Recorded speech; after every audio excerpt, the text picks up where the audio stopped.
Darren Bobo. So Darren, we met when? You remember this? It's been years ago.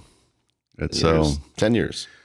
Yeah, I came to Michigan in 2012 on some storms, and then through those storms, I ended up working over in this area, and I ran into you on a house with the 3-tab shingles. I remember actually the roof that was on, and it was not far from here actually either. Not far at all. But that's where I first met you. Uh-huh. And ever since then, we just built a rapport. So I deal with a lot of contractors across the state, and probably you, maybe a couple others, is the only ones I've actually have built a relationship with, because I see the work you do. I see the effort you put in. And then I see the other people that are doing the same thing, and you're just not the same type person. So you're more like me, right? I see how your personality is. I see how you operate. I see how you try to take care of the insureds along the way.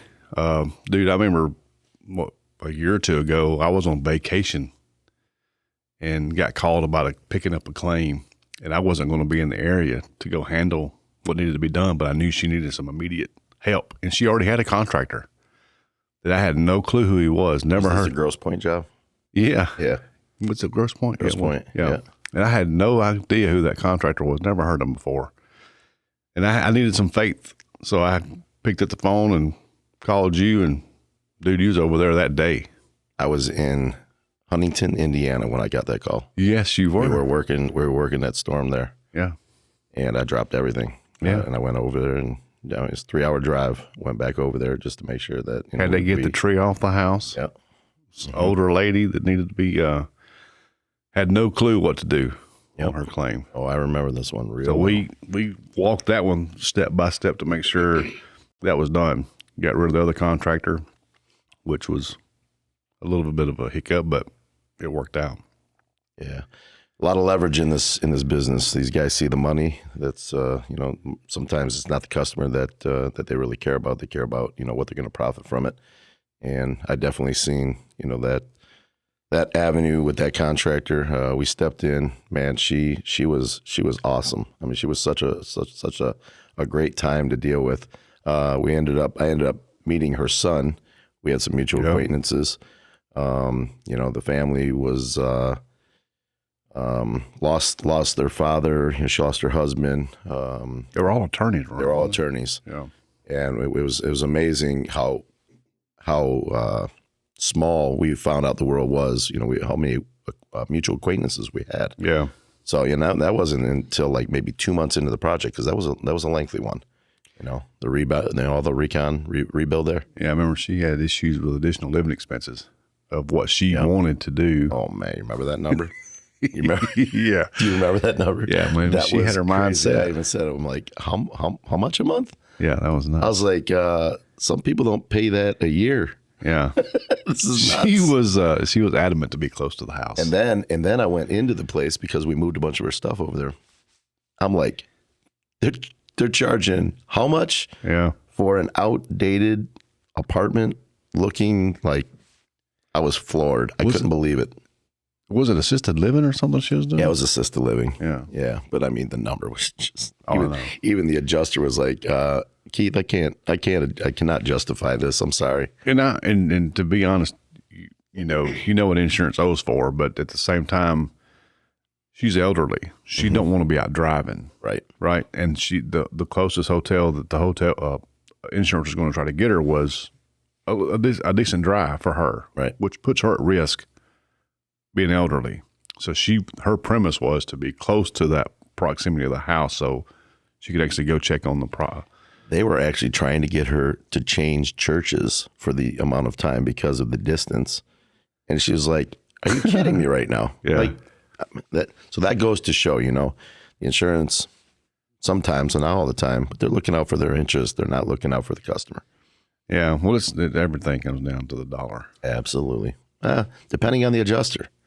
I've met some really, really ethical adjusters that, they know it's not their money. So it's like, hey, we want to take care of this customer, whether or not they have a job after that. You would almost think sometimes it's a phase adjusters go through. Because I remember when I first started this business, and you're trained, You're trained to scope damage, identify damages, and then you're versed on policy pretty good bit. So in the beginning, it's a brand loyal.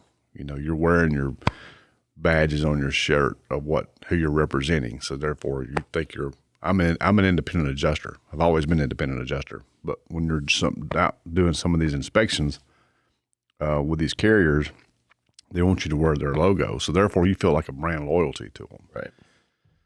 But you're licensed as an adjuster for that state, wherever you're working at, right? And you're independent. So you get to the point when you first start out that you think that you need to be careful of your coverage decisions. And you hardline, and you start thinking the money is your money. It's not your money. It's not your money at all. Because I remember when I first started out, dude, I was thinking, no, this ain't. No, this could be done this way. This could be done this way. But as you get old, as you get into the business and you understand how things go, because it goes, there's good and bad on both sides between the contracting part and the insurance part. So once you start identifying that things, then you start realizing it's not your money. And if you can provide a benefit of the doubt to the insured, if you can find some type of coverages you can apply and then give the benefit of the doubt of the coverages or the scope of repairs, then you can some adjusters don't do that. So I know, but I would rather the viewers hear from you. Yeah. What are the differences in adjusters? Because I mean, like you just said, you're an independent. What is the I guess the lineup of where an adjuster would start from, like maybe a staff to how that works down the line, and what are the differences between independent catastrophe adjusters, right? So how does that unfold? So you have your insurance carriers that actually will hire staff adjusters to run their daily claim stuff. And your daily claims are maybe a water line leaked or something out in the house, something like that. Then you get into catastrophe events where you could have hail damage, you could have frozen pipes, tornadoes, hurricanes, flooding, which flooding's a total different deal, but it's so you'll get some of those guys that are staff that just handles just the daily stuff inside. And then some insurance carriers have staff catastrophe teams. Those guys are versed to go handle the larger losses, whether it could be fires or whatever it is. And then you have independent firms that are just independent adjusters that are licensed through each state they want to work in. Big one's Texas, whatever it is. But these little adjusters you have here, the staff adjusters, they're not licensed adjusters. They work for the carrier, so they don't have to be licensed in that state. So I'm licensed, like in here in Michigan, but you'll get several people that just love to travel and love to go work storm to storm. Those are your catastrophe team members that are independent. So there's different companies out there. They're independent firms that you go work for, that they have contracts with different carriers. And once they can send them a roster, we have so many adjusters on this deal, and we've agreed to do whatever it is, your State Farms, your Allstates, whatever it is. They'll send so many adjusters out to do those claims to kind of help the overflow of an abundance of claims at one time. That's your catastrophe events. So when you have so many claims filed in one day on a large loss, that's a catastrophe event. That's usually covered by your independent adjusters. Okay. Other than that, it's picked up by just local adjusters that are staff. So do you feel that depending on the type of adjuster, the bias or decision-making process would be altered? Well, I have my opinion on it because of things that I have experienced. I'm coming from the contractor side. You've done some contracting too, so you kind of have a good gauge of where I'm coming from on that. But I see some bias from depending from a staff adjuster, somebody that maybe doesn't have any on-site experience. Just from my experience of what I've gone through is I grew up in the building industry, right? We own building supply companies, so I kind of grew up knowing all the materials and where they went. I've worked in the building supply business where we did estimating and for the entire homes, did outside sales, worked in the window and door business with Anderson Windows as a manufacturer's rep. I've manufactured rep for Lennox, heating and cooling, and managed all the dealers in the state of Alabama. Own my own window and door business. I've built houses. So I have a vast knowledge of construction, which was first and foremost before I got into anything with insurance. Once I got in and decided to understand reading policies, then everything just came together and everything makes sense. But now they'll hire kids out of college or whatever that have no idea of any verbiage or anything of what construction is. So they got to learn it all. You're learning whatever you're learning in school, but to get into the insurance business, it's a whole different ballgame. I mean, you got to learn how to deal with people. You got to learn construction, and you got to learn to read a policy and how to enforce that policy. And the perils. Yeah. What is a loss, right? What is the difference between a blister and a hail hit, and really understand it and get it right? Yeah. You know, how to pull reports, and there's a lot that goes into it. So they can go to college all they want to, but you don't learn that stuff in college. Yeah, it's hands Just on. once you get on hands-on, you learn throughout the process. So guys like me are most likely your independent people, adjusters. And you got some guys that are just staff, that are senior staff people that have been there for so long, they just kind of have a process of how they do it. But those guys are more rigid as well because they're more company in line with the company, right?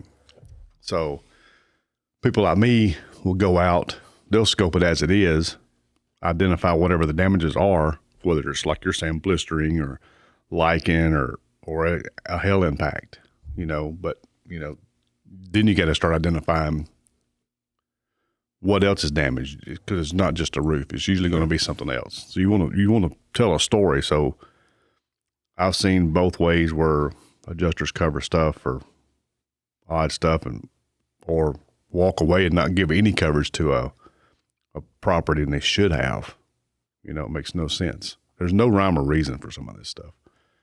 So what do you think the reason that might be? I mean, let's kind of venture out, because you did hit a very strong topic of what we see a lot of, denials, that we scratch our head saying it's just not possible. Not in this situation. I would understand.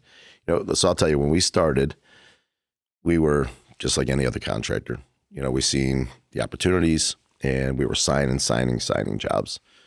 But then the ethics started to kick in, and realizing how many jobs get signed that never even, institute a claim, period. It should never have been called in. And we start educating ourselves more. We start, getting HAG certification for storm damage, understanding wind velocities and directions, and, what the potential impacts are caused by.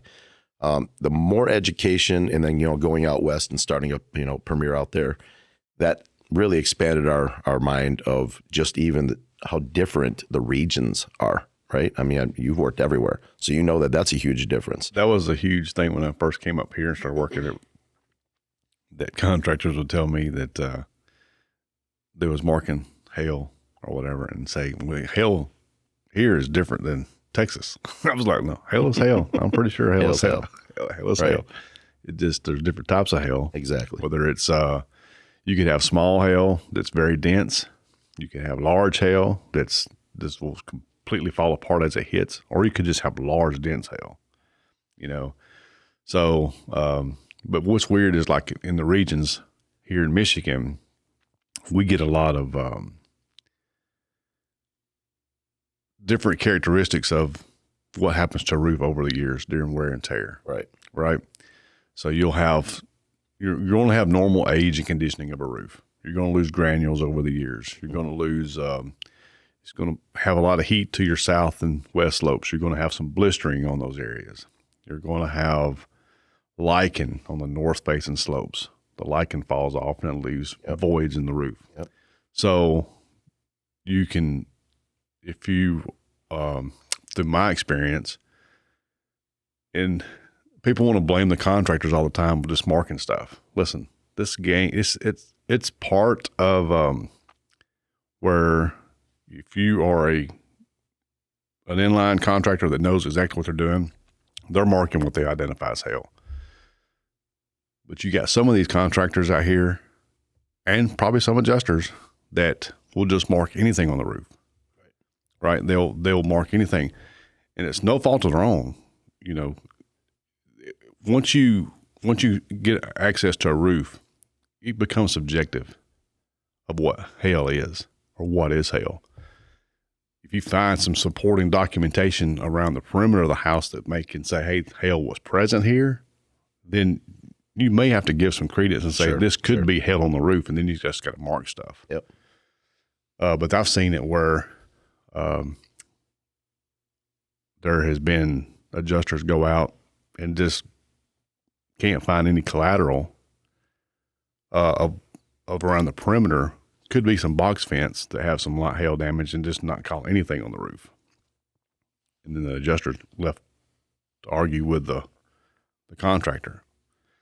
So in my deal, if I can find any collateral whatsoever on the perimeter of this house and the hail report said hail is present in this area, I'm not going to walk away from a roof that says this could be hail damage. So have you see where there is hail present on the roof and you have no collateral damage?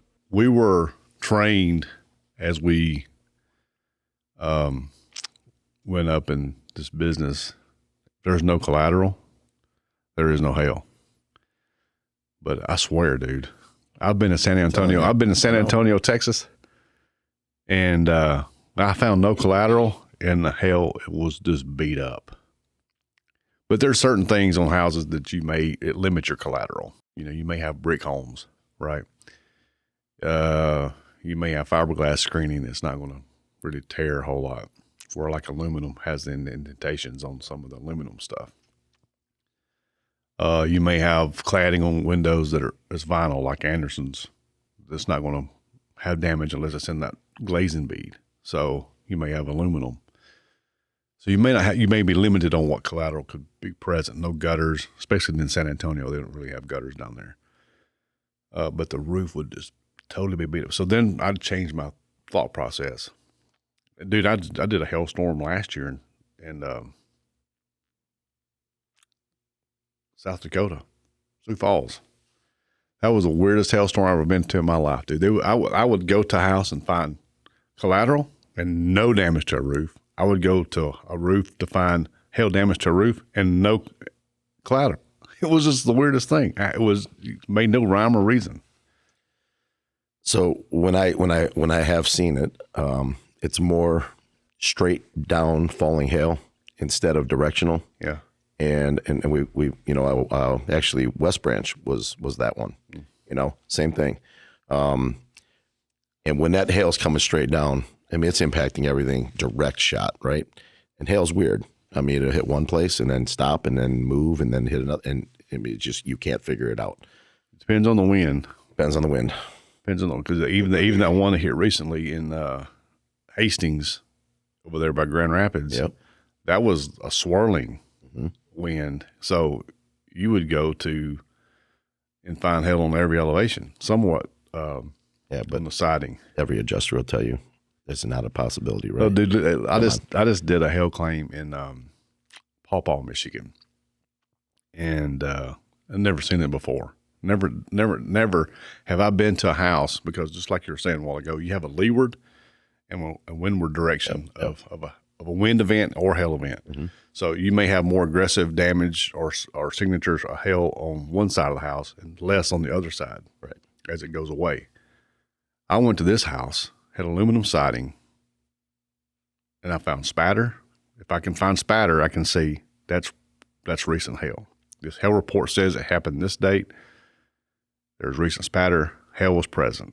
And then if I start trying to find indentations in that spatter, then we got hail damage. That house had hail damage on every directional slope, every directional elevation. Now, I had never seen that before. It was all over the place. Right. But it was weird because there was one section of the right elevation. It wasn't the bigger side of the right, but there was one section where the back come off the house that the hail, I don't know if it came down in a pocket or somehow, it obliterated that elevation of siding. So hail it's a weird phenomenon. It is.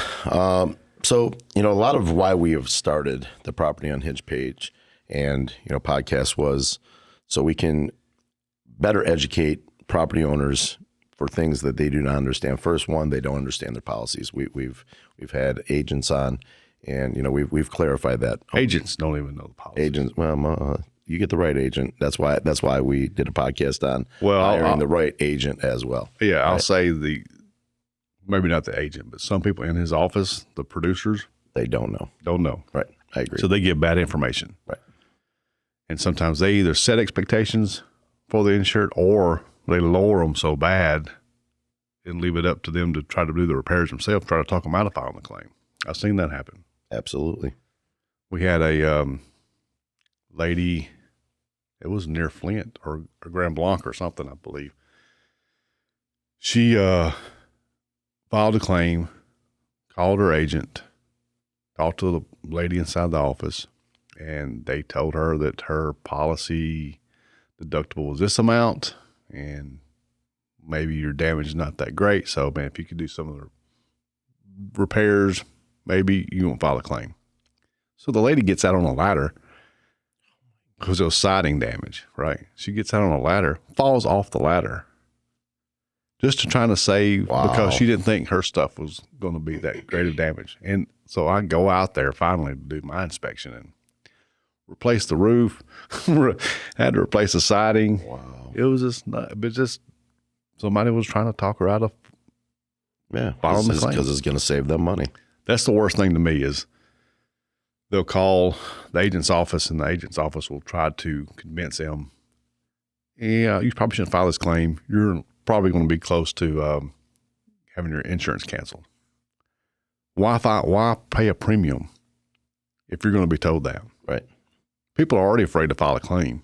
Yeah. Even as an adjuster myself, when I have damage to I was afraid to file a claim.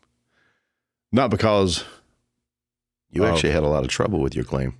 Well, I've had a couple claims. Well, I remember the one that we were talking about. Yeah. You had a lot of trouble with that. Yeah, I did. And so I was reluctant to file claims on my house, but not just because of just dealing with insurance, because of what I know and how insurance looks at stuff.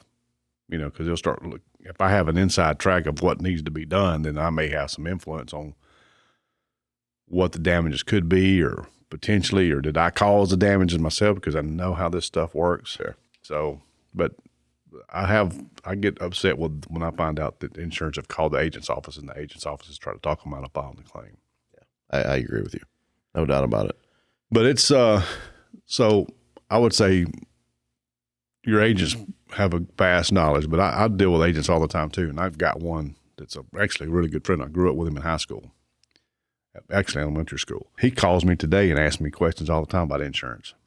He's the agent.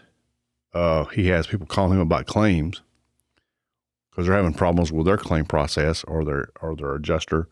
And he's just trying to get my knowledge of how he should proceed or direct them to go with that. He has some knowledge, but he doesn't know how the process actually works. Mm-hmm. So I give him information all the time to help him out. So you deal with some of that stuff, but I would say 85% of the people have no idea what's in their policy. So they file a claim because they have actual damage. They don't know if when I come out there, if I'm actually doing the repairs or what's my task. Mm-hmm. So they file the claim not knowing what their damages are. They kind of tell the claim process people when they start filing the claims of what the damages were, when it occurred, may give the incorrect date of loss, may give them information that's actually not prevalent to the claim. So they either have a high expectation or a low expectation of how this claim process should go. And then when the contractor gets involved, then he can either level off their expectations and tell them exactly how it's going to go, which is what you do, Or, hey, we got something here where, I want to meet your adjuster because your adjuster may tell me we have an agreement on the scope of repairs of these damages, or we don't. So then you're left to the homeowner not knowing how I follow through with this. Who am I supposed to believe? Am I supposed to believe the contractor or the adjuster? So then you have to kind of curb some of that stuff. No, I agree with everything that you're saying. So we had a situation yesterday on our page. I'm not going to name any contractors, but we had posted some photos of some wind damage, and contractor decided to chime in his educational value, and it's just kind of it was more of a diversion of don't file a claim. If you have just a little bit of damage, not a big deal. Well, I jump in and I'm like, wait a minute here, buddy. There's a lot of factors that go into this, even if there's a little bit of damage, right? Is it repairable damage? And we know that the insurance carriers every year they're changing verbiage, they're changing, the way that their approval, process works, and what they'll allow as now, brittle tests they don't recognize, but if you call it something else, then we'll recognize it. It's just there's so many factors that go into an approval, and it's so important to understand the company that you're working with for your interest, because a lot of these guys out here, they think they know, and they don't know. They also, they run a little bit solo. They don't expand their mind to educating more. I mean, almost any time I have a problem that I kind of come into a little bit of a jam on, I reach out to you. Yep. I ask, and vice versa. You've called me, and I think that is extremely valuable to get with a company that is going to make sure, first one, not turn in a claim that should not be turned in. Every day of the week, my guys know if it's not there, you do not call it in. You do not. First of all, you don't want to trip the insurance carrier onto, taking an inspection, looking at something, and maybe while the adjuster's there, he's noticing things that don't really, fit the insurance carrier's interest. So now they're looking at possible cancellation on policy, or now they're saying, hey, we've been out there. You don't have any damage that's insurable, but the roof's old, and now we're going to send you notice cancellation if you don't replace the roof in 30 days, 60 days. We've seen that happen. It's extremely important to hire the right contractor that has the knowledge, has resources to get the knowledge that they don't have to protect your interest. So this contractor, we went back and forth a couple of times, and it finally stopped because he realized, okay, well, this guy knows what he's talking about, and he's going to humiliate me here in a few minutes if I just keep on going. We have, I think we're going our 11th year now, and I'll tell you, it has been a ride. So much knowledge we have absorbed, and when I said regions are different, the coverages are different, the type of adjusters, the type of adjustment that happens, the educational value that you learn on the West Coast compared to in Michigan is just so vastly different. And, we took a lot of that knowledge from Colorado and even Indiana and bring that and implement some of that stuff into Michigan. As you said, it's not about a regional, thing of whether or not weather is weather, because hail is hail, wind is wind. Yes, we know that. But the way that the materials perform in those different regions are different, which creates a different susceptibleness to, the type of peril that's going to happen, right? So, what is your take on, because you've met a lot of contractors, and it's important for, our viewers to understand hiring the right contractor is so important. And I'm sure you've seen some nightmares out there, right? I mean, from some companies that have some big names too. So as an adjuster and through the carriers, they really frown upon you trying to recommend any contractors. Mm-hmm. So I don't get into recommending any. I may tell you, hey, I've seen these guys work. I've been doing this long enough in these areas where I can say, hey, this guy's, everybody I've dealt with, he's proceeded with these claims fairly, and he knows what he's doing. And then it's up to them to hire him if they want to. Sure. So I don't say you got to hire this guy. Absolutely. That happened recently to a buddy of mine in Grand Ledge, where a contractor door knocked his house and said there was hail in the area. And so he was asking me about, should I sign with these guys? I knew who the guy was, but I didn't know enough about him and his company to where I thought my friend was going to be taken care of the right way. So I trusted someone else that I thought, this guy I know is going to process this claim properly. He's going to handle it. He knows how to work with insurance. So I actually told him to call you, and I think you went out there. Oh, was this him? Yeah. Sean. Oh, man. Darren, do you know how hard that claim was? I know. Do you know how hard? Do you remember? I know. I'm not kidding you. Like I you want me to give you the scenario I got on it? So man. So this is I don't want to say the name. SF. Yeah. Yeah. I'll say it because I don't work for him. Don't plan on it. So he got you to come out there to do the inspection, right? Mm-hmm. Adjuster came out to do his inspection. Now I talk to Sean all the time. I've known when I first came here to Michigan to start working, I was in Lansing. I stayed at a hotel for 15 months in Lansing, worked out at a gym there, met Sean, became good friends. I've been with him friends ever since. And he played football at Grand Valley. Yep. He's a big guy. Yeah, big guy. Good guy. And so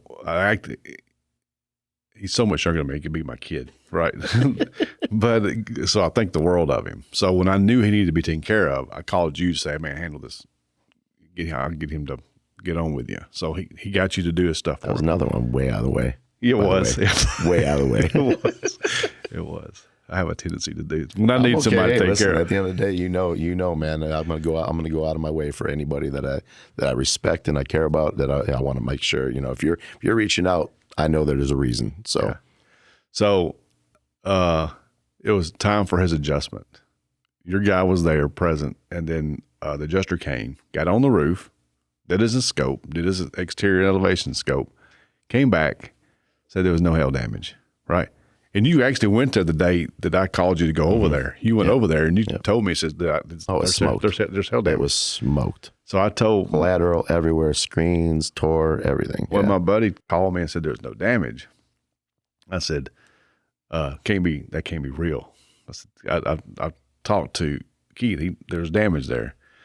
He goes, he said, there's potential damage here. He said they found a cracked shingle that is thermal cracking, and he can probably get the roof replaced based off that if it comes back and the shingle's not. The shingle is not thermal cracking, huh? Right. Yeah. So he said, well, they may have to get the shingle sent off to see if it's available. If it's not available, maybe they can replace it. And I said, first off, Sean, that's not real. I said, thermal crack is not even covered on insurance. I said, so that tells me. But as long as it's discontinued, we might be able to get something done. I said, so that tells me what level adjuster you had. He knows nothing. Absolutely. He knew absolutely nothing. I said, he knows nothing. I said, so we got to get another inspection. So that's when I called you. I said, we got to get another inspection out here. So John called me and said, they're coming out here this date. So he called me that morning, and I knew he had aluminum siding. So he's telling me, I said, Sean, we got to make sure we got collateral. I said, so we got dings to the siding. He goes, yeah. I said, I don't care about dings, right? Because if it's just dents, the insurance company's going to say it's mechanical damage, and there's not going to be any coverage for it. So I actually had been on some inspections that day, and they had spatter on it. So I'd send him photos. I said, listen, this is what I want you to look for on your house. Look for this spatter on your house. I need to see some signs of spatter, and then we can associate recent hail, and then we can say now the dings could be hail. So he looked for that, and I said, get on your roof, on the portion of your roof. And I said, I need you to FaceTime me and send me. I want to see your roof. So he started pointing out stuff like this could be hail. I said, no, that's not hail. So I said, this is what I'm looking for. I'm looking for areas. I said, because your roof has been there for a long time. I said, so therefore parts of your roof now, where it's lost granules, is now gray. It's weathered gray. The backing of your shingles are weathered gray now. I said, so we're looking for areas that could be dark. That could be recent dark where hail hit this, broke the granules, and maybe dispersed some of the matting. And therefore now we got some recent hail hits. I said, that's what I want. I said, circle that for me. And that's what they need to identify as hail. Then I got a call back later that day when y'all met out there. They replaced the roof. Yeah. Replaced his siding. Yeah. All of his siding. All of it. Yeah, because it was discontinued. Nuts. Yeah. Yeah. Isn't that nuts? Yeah, he was pretty happy. And I'll tell you, that was not an easy one. I got involved in that. You know, one of our reps was taking over that claim that was working the Hastings area. And, you know, as soon as I seen the denial, but I was already out there originally, I'm like, no way. This thing is toast, and I know it, and there's no way. That's another thing, right?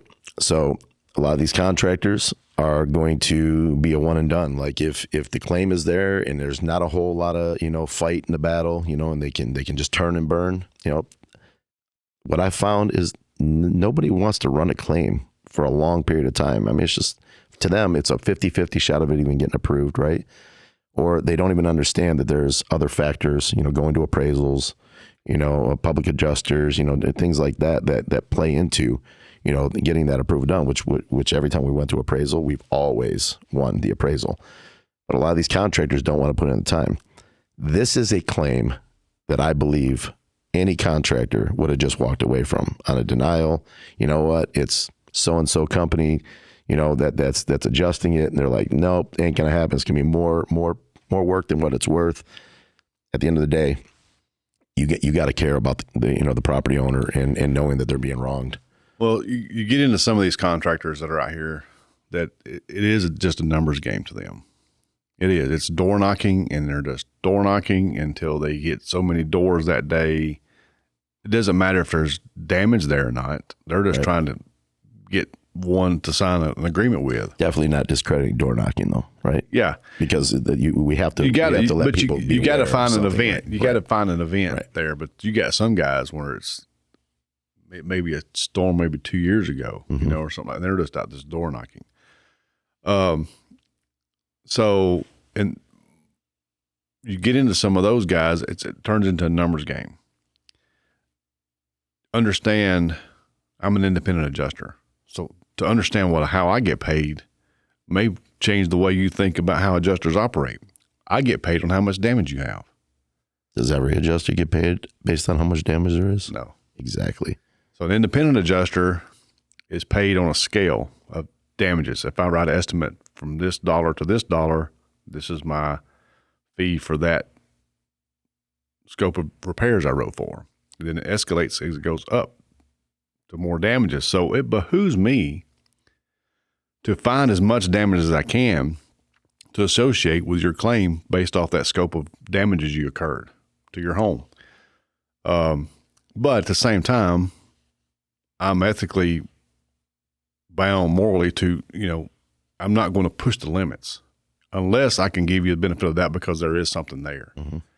You know, I have denied many claims in my past and that don't benefit me at all to deny them. Sure. I get paid to show up anyway. Right. But I've met with some contractors here recently where there was nothing there. Absolutely zero there. And this is not all contractors now. Listen, so I pulled up to this dude's house. The contractor, I'll change that. He's not a contractor. He's representing a contractor company. He's a salesman. Okay. He sees me pull up.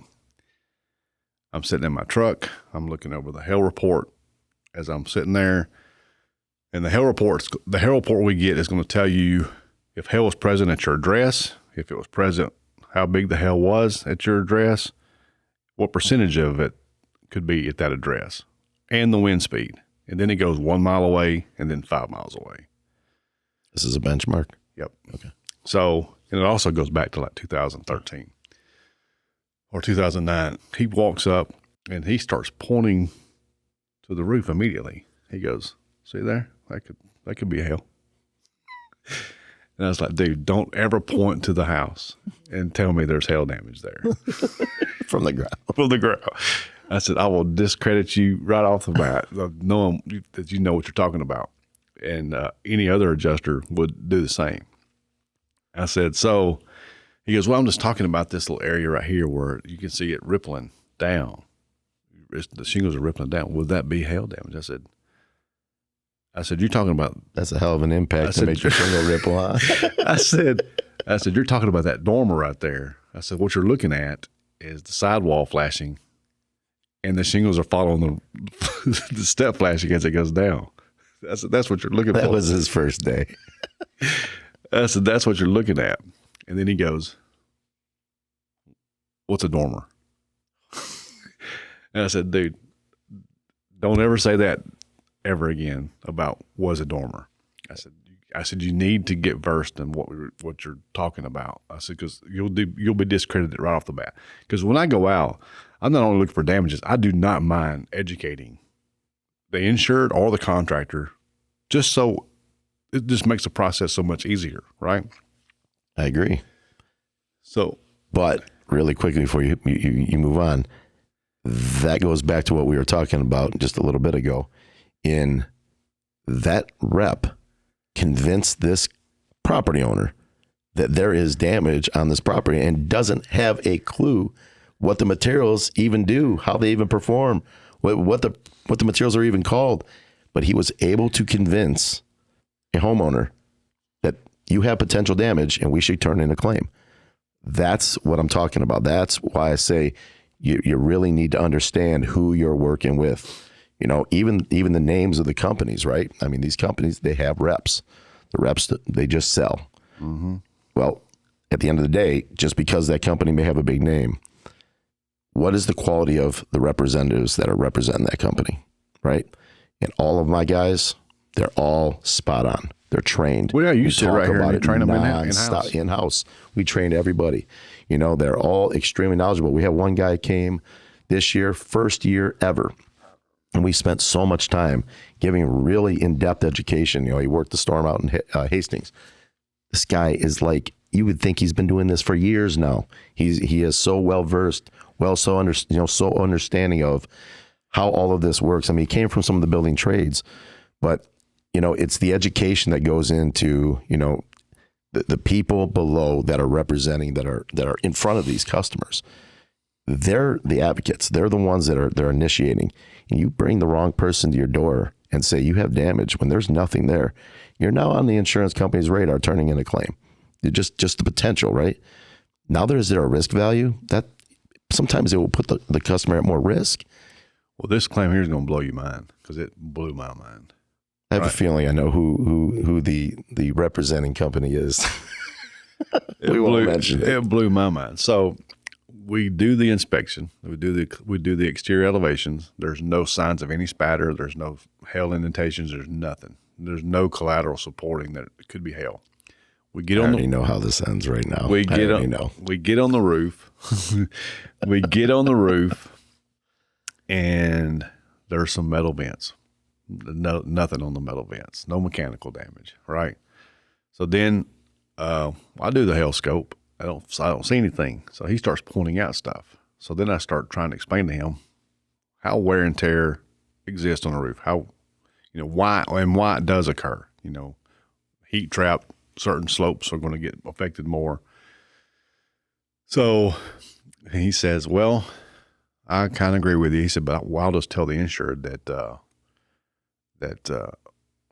we just have a disagreement on what the damages are.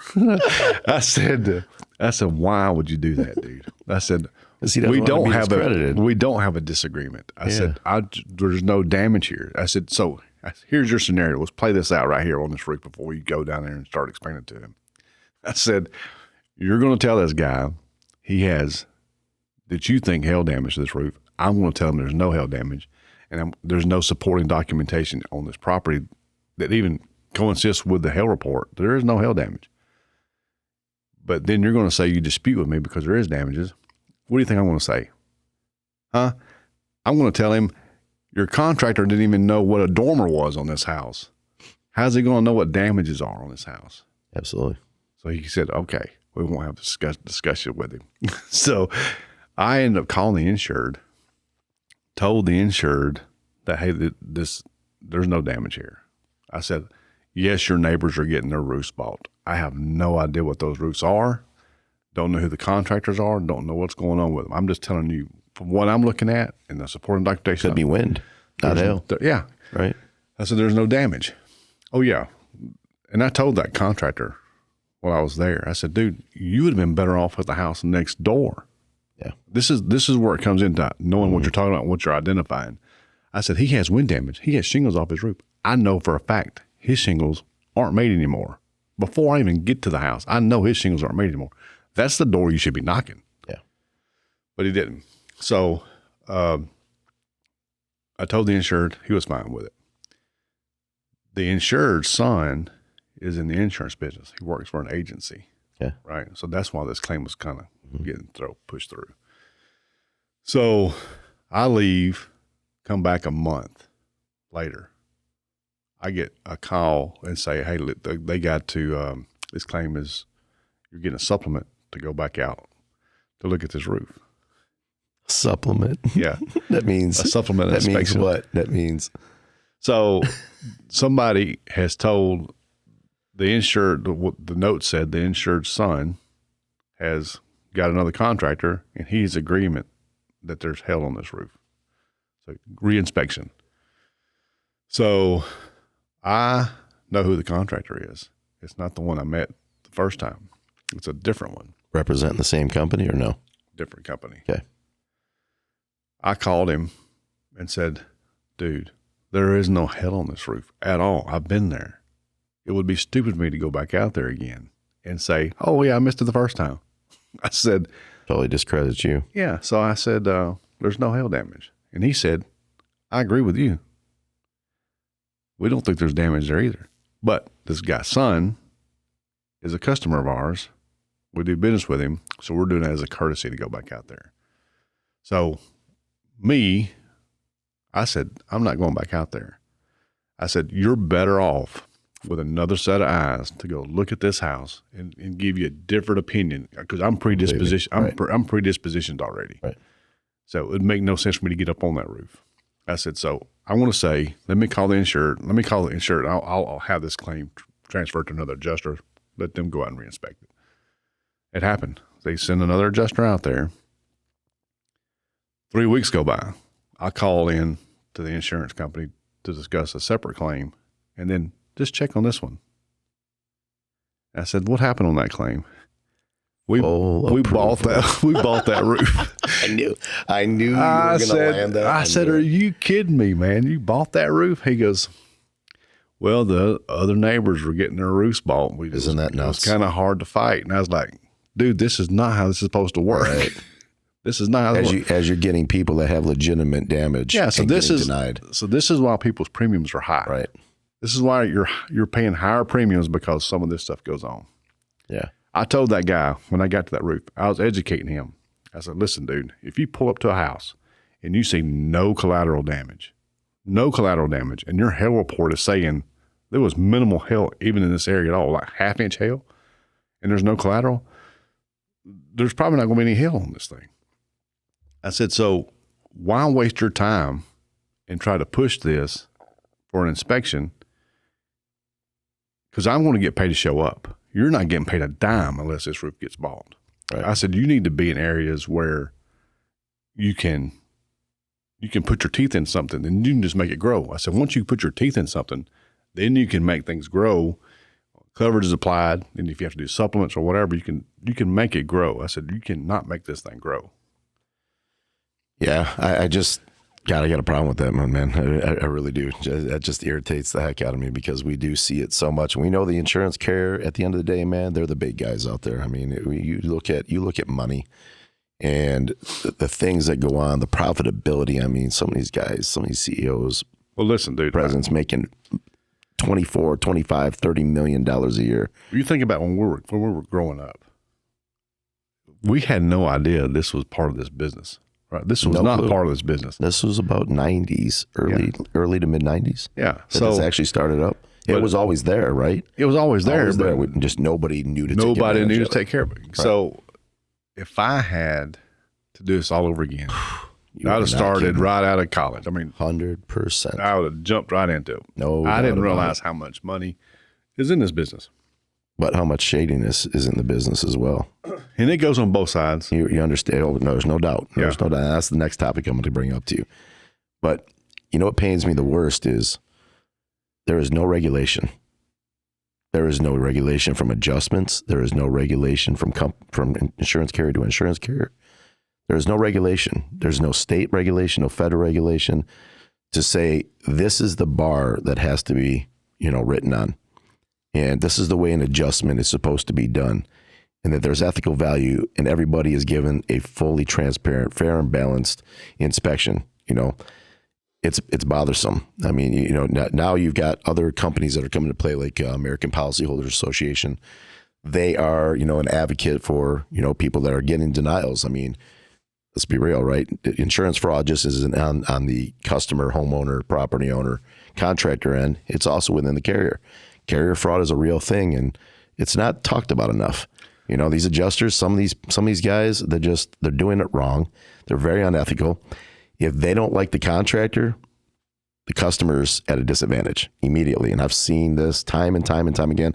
I could call out 3 adjusters I know right now just because I let one guy go, and that guy ran his mouth and had a good relationship with one adjuster. There isn't a single property that we sign that he gets assigned to that we get approved. Legitimate damage. And because of that relationship, because we know this is a very relationable, type of business, it's sick. The customer is at a disadvantage. One thing I wanted to ask you was, how many times have you seen where there's a denial? You're going to come back, you're assigned to it on a reinspection, and there was a denial there, prior, right? How many times do you see that being overturned, and based on the company, that's doing the inspection with the adjuster? Dude, that's such it goes, I've seen it from the get-go into a supplement. It just really depends. Your adjuster is everything, however that adjuster rides it. I've seen adjusters go out with the intention to just deny claims. Before even getting to the property. Before you get to the property, because to close that claim is less work for him. Just to say, oh, take a few pictures, deny it, and just close it out. I'll get paid this. And if I can do so many of those a day, I'll get paid this amount a day so I can make this work. So I think that was in Tennessee where a guy, they called him Mr. Denial. He was just denying everything just so he can get a quick closure. Because sometimes when I'm writing an estimate, dude, I hate writing estimates because I get so meticulous. Even with my sketches, I get to the point where you could probably build a house off my sketch, right? I just want it to look right, because it's like my dad said when we owned a body shop years ago, and he taught auto body. So he's always telling me, whenever you touch something, that's your signature. So when I do an estimate, I make sure it's formatted right, and you can build a house off of it, and you know how to flow it, and you know how to explain it. Even if you're an insured, you can understand it. So I love that. Yeah. Whenever you touch something, that is your signature. Yeah. I love it. Yeah. Well, you do it all the time on these roofs. That's it's your name outside. That's your name, man. Yeah. Absolutely. So use that one. I love that one. Yeah. So it's just one of those things. You take pride. Some guys just don't take pride in their stuff. They're out denying stuff. You got some adjusters that are out just writing quick estimates, just quick, and their scope notes are terrible. You can't even understand why their thought process was in the scope of trying to explain what they're trying to do. And that's on supplements. When I'm going back and I'm trying to, where was his thought process? Why did he do this? I can't make sense of it. So I redo the whole thing because I have to make sense of it somehow. So, and they do these fast closures to get these builders in, and that's a whole process how that stuff happens. I've seen adjusters go out to these big catastrophe events, and they look at that fee schedule. Well, if I get to this number, and this is the fee, I'm cool with that. It don't take as much work. I can get another claim. Once I close this, I get another one. So I can just move through them faster. For me, I'm trying to make as much money off that one claim as I can. May take me a little bit longer, but I get another one after that. That's how my process works. But at the same time, you're also doing every bit of justice for that customer because you're doing the things that some people just don't care to do, and the customer's losing. Claim's a claim. If you're going to turn in the claim, you got to pay a deductible. So you want the most out of that claim. This is what people don't understand. Your first adjustment is everything. When they first out there, that's when the damage is done, right? So he can either apply coverage or he can deny coverage. If he denies coverage, that change is never going to change unless you send something back in that you can dispute his findings. Mm-hmm. If you don't send anything in that can dispute his findings, that claim will stay closed. Yep. You just get denied. Right. And that maybe it's an older insured that's not dealing with a contractor, and they're stuck with that. They don't know how to proceed with it. Right. This is what I was given, so maybe this is not covered. Where if they had been represented by a reputable contractor, like Premier Roofing, okay. You get into situations where they can say, well, no, he was. Let me handle this. Let me send some supportive documentation in. Let me take some photos myself. Let me write an estimate of what this is. Then once that's sent in, then you can get an adjustment. But that desk adjuster is monitoring that claim. He wants to see the evidence as well. So your first adjustment is everything. They can set you up to make it grow. You're setting the bar or the threshold. Yeah, I can either apply coverage or, and just say if it's like a furnace and water got on that furnace. The furnace is still operating. Maybe not damaged, but I'm writing an estimate. I'm going to say water got into it, so I'm not going to apply a service call because water got into it. Well, once I've applied a service call, now I've applied coverage to that furnace. If I never applied coverage to that furnace, you're never touching that furnace. Correct.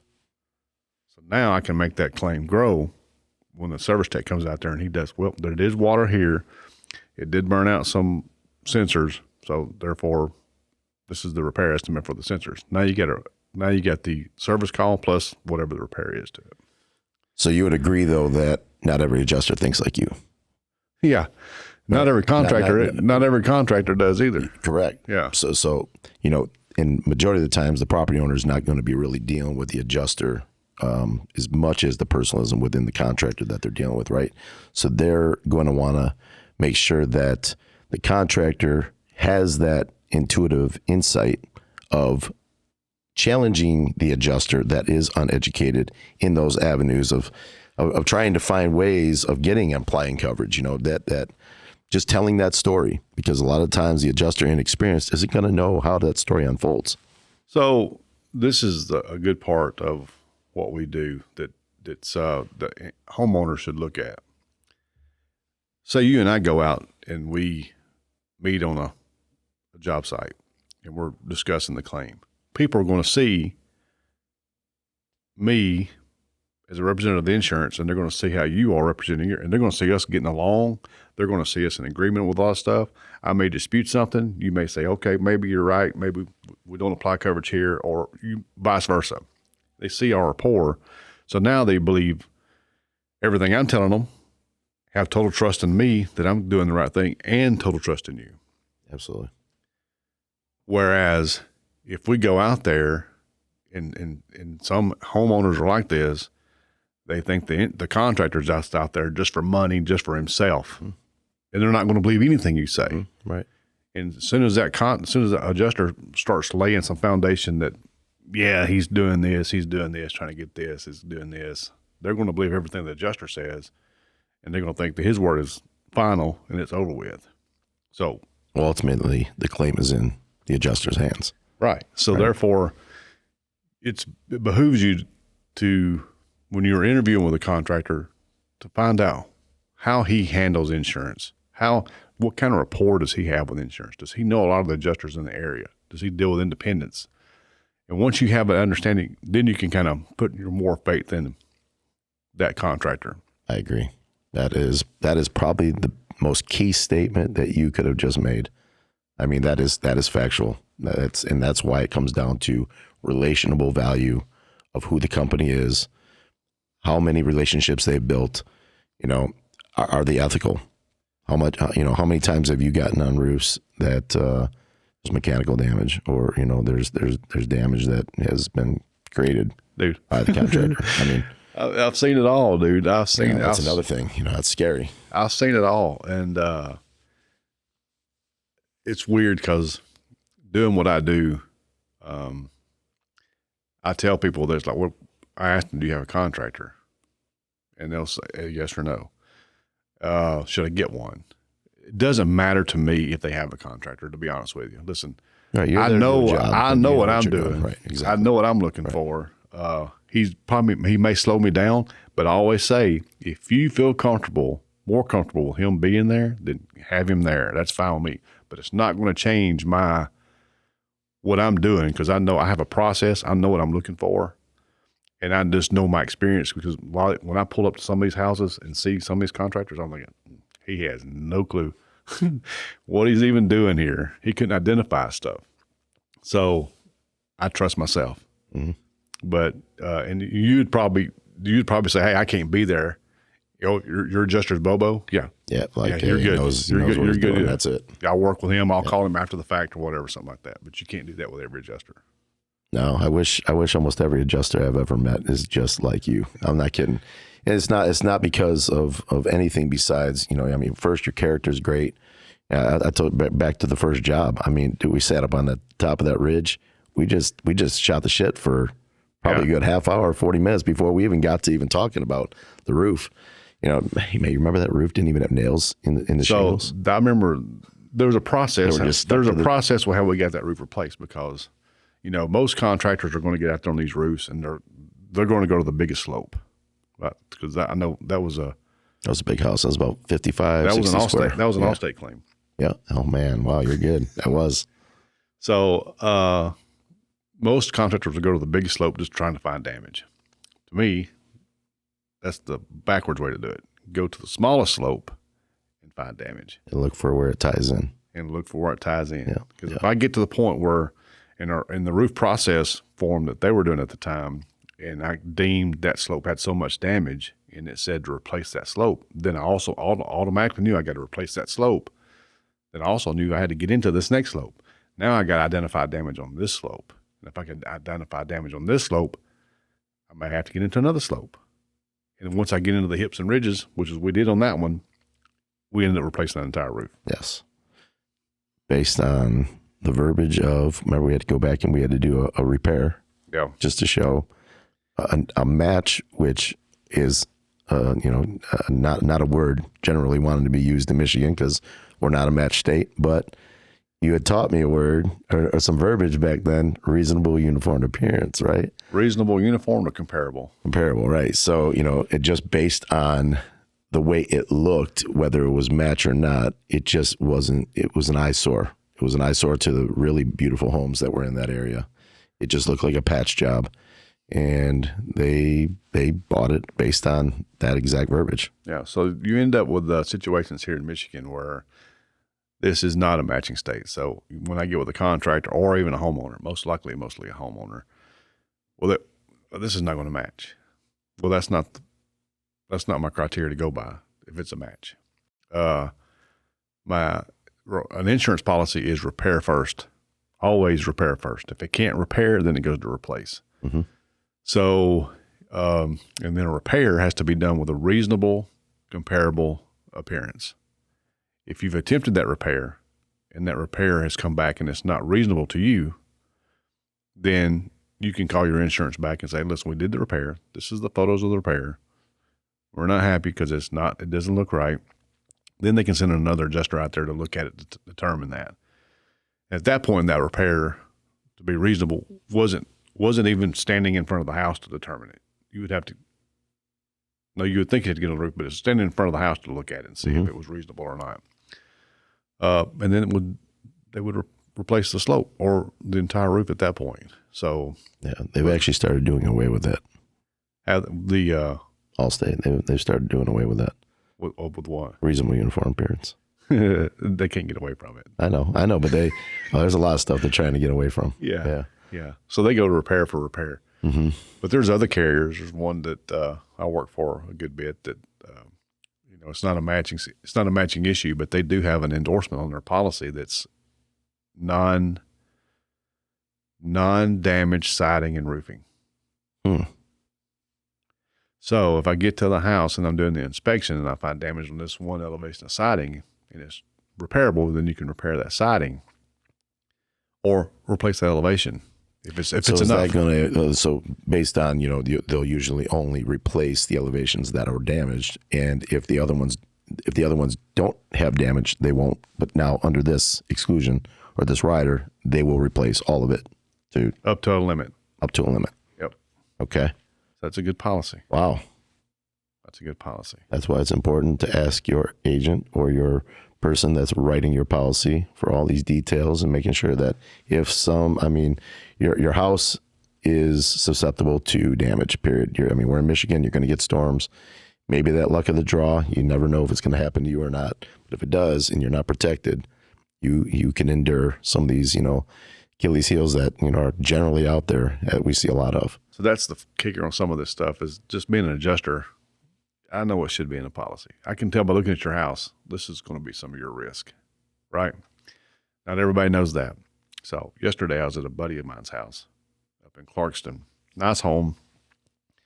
And he wanted to show me his policy and said, I bet you ain't seen a policy like this. This has got everything on it.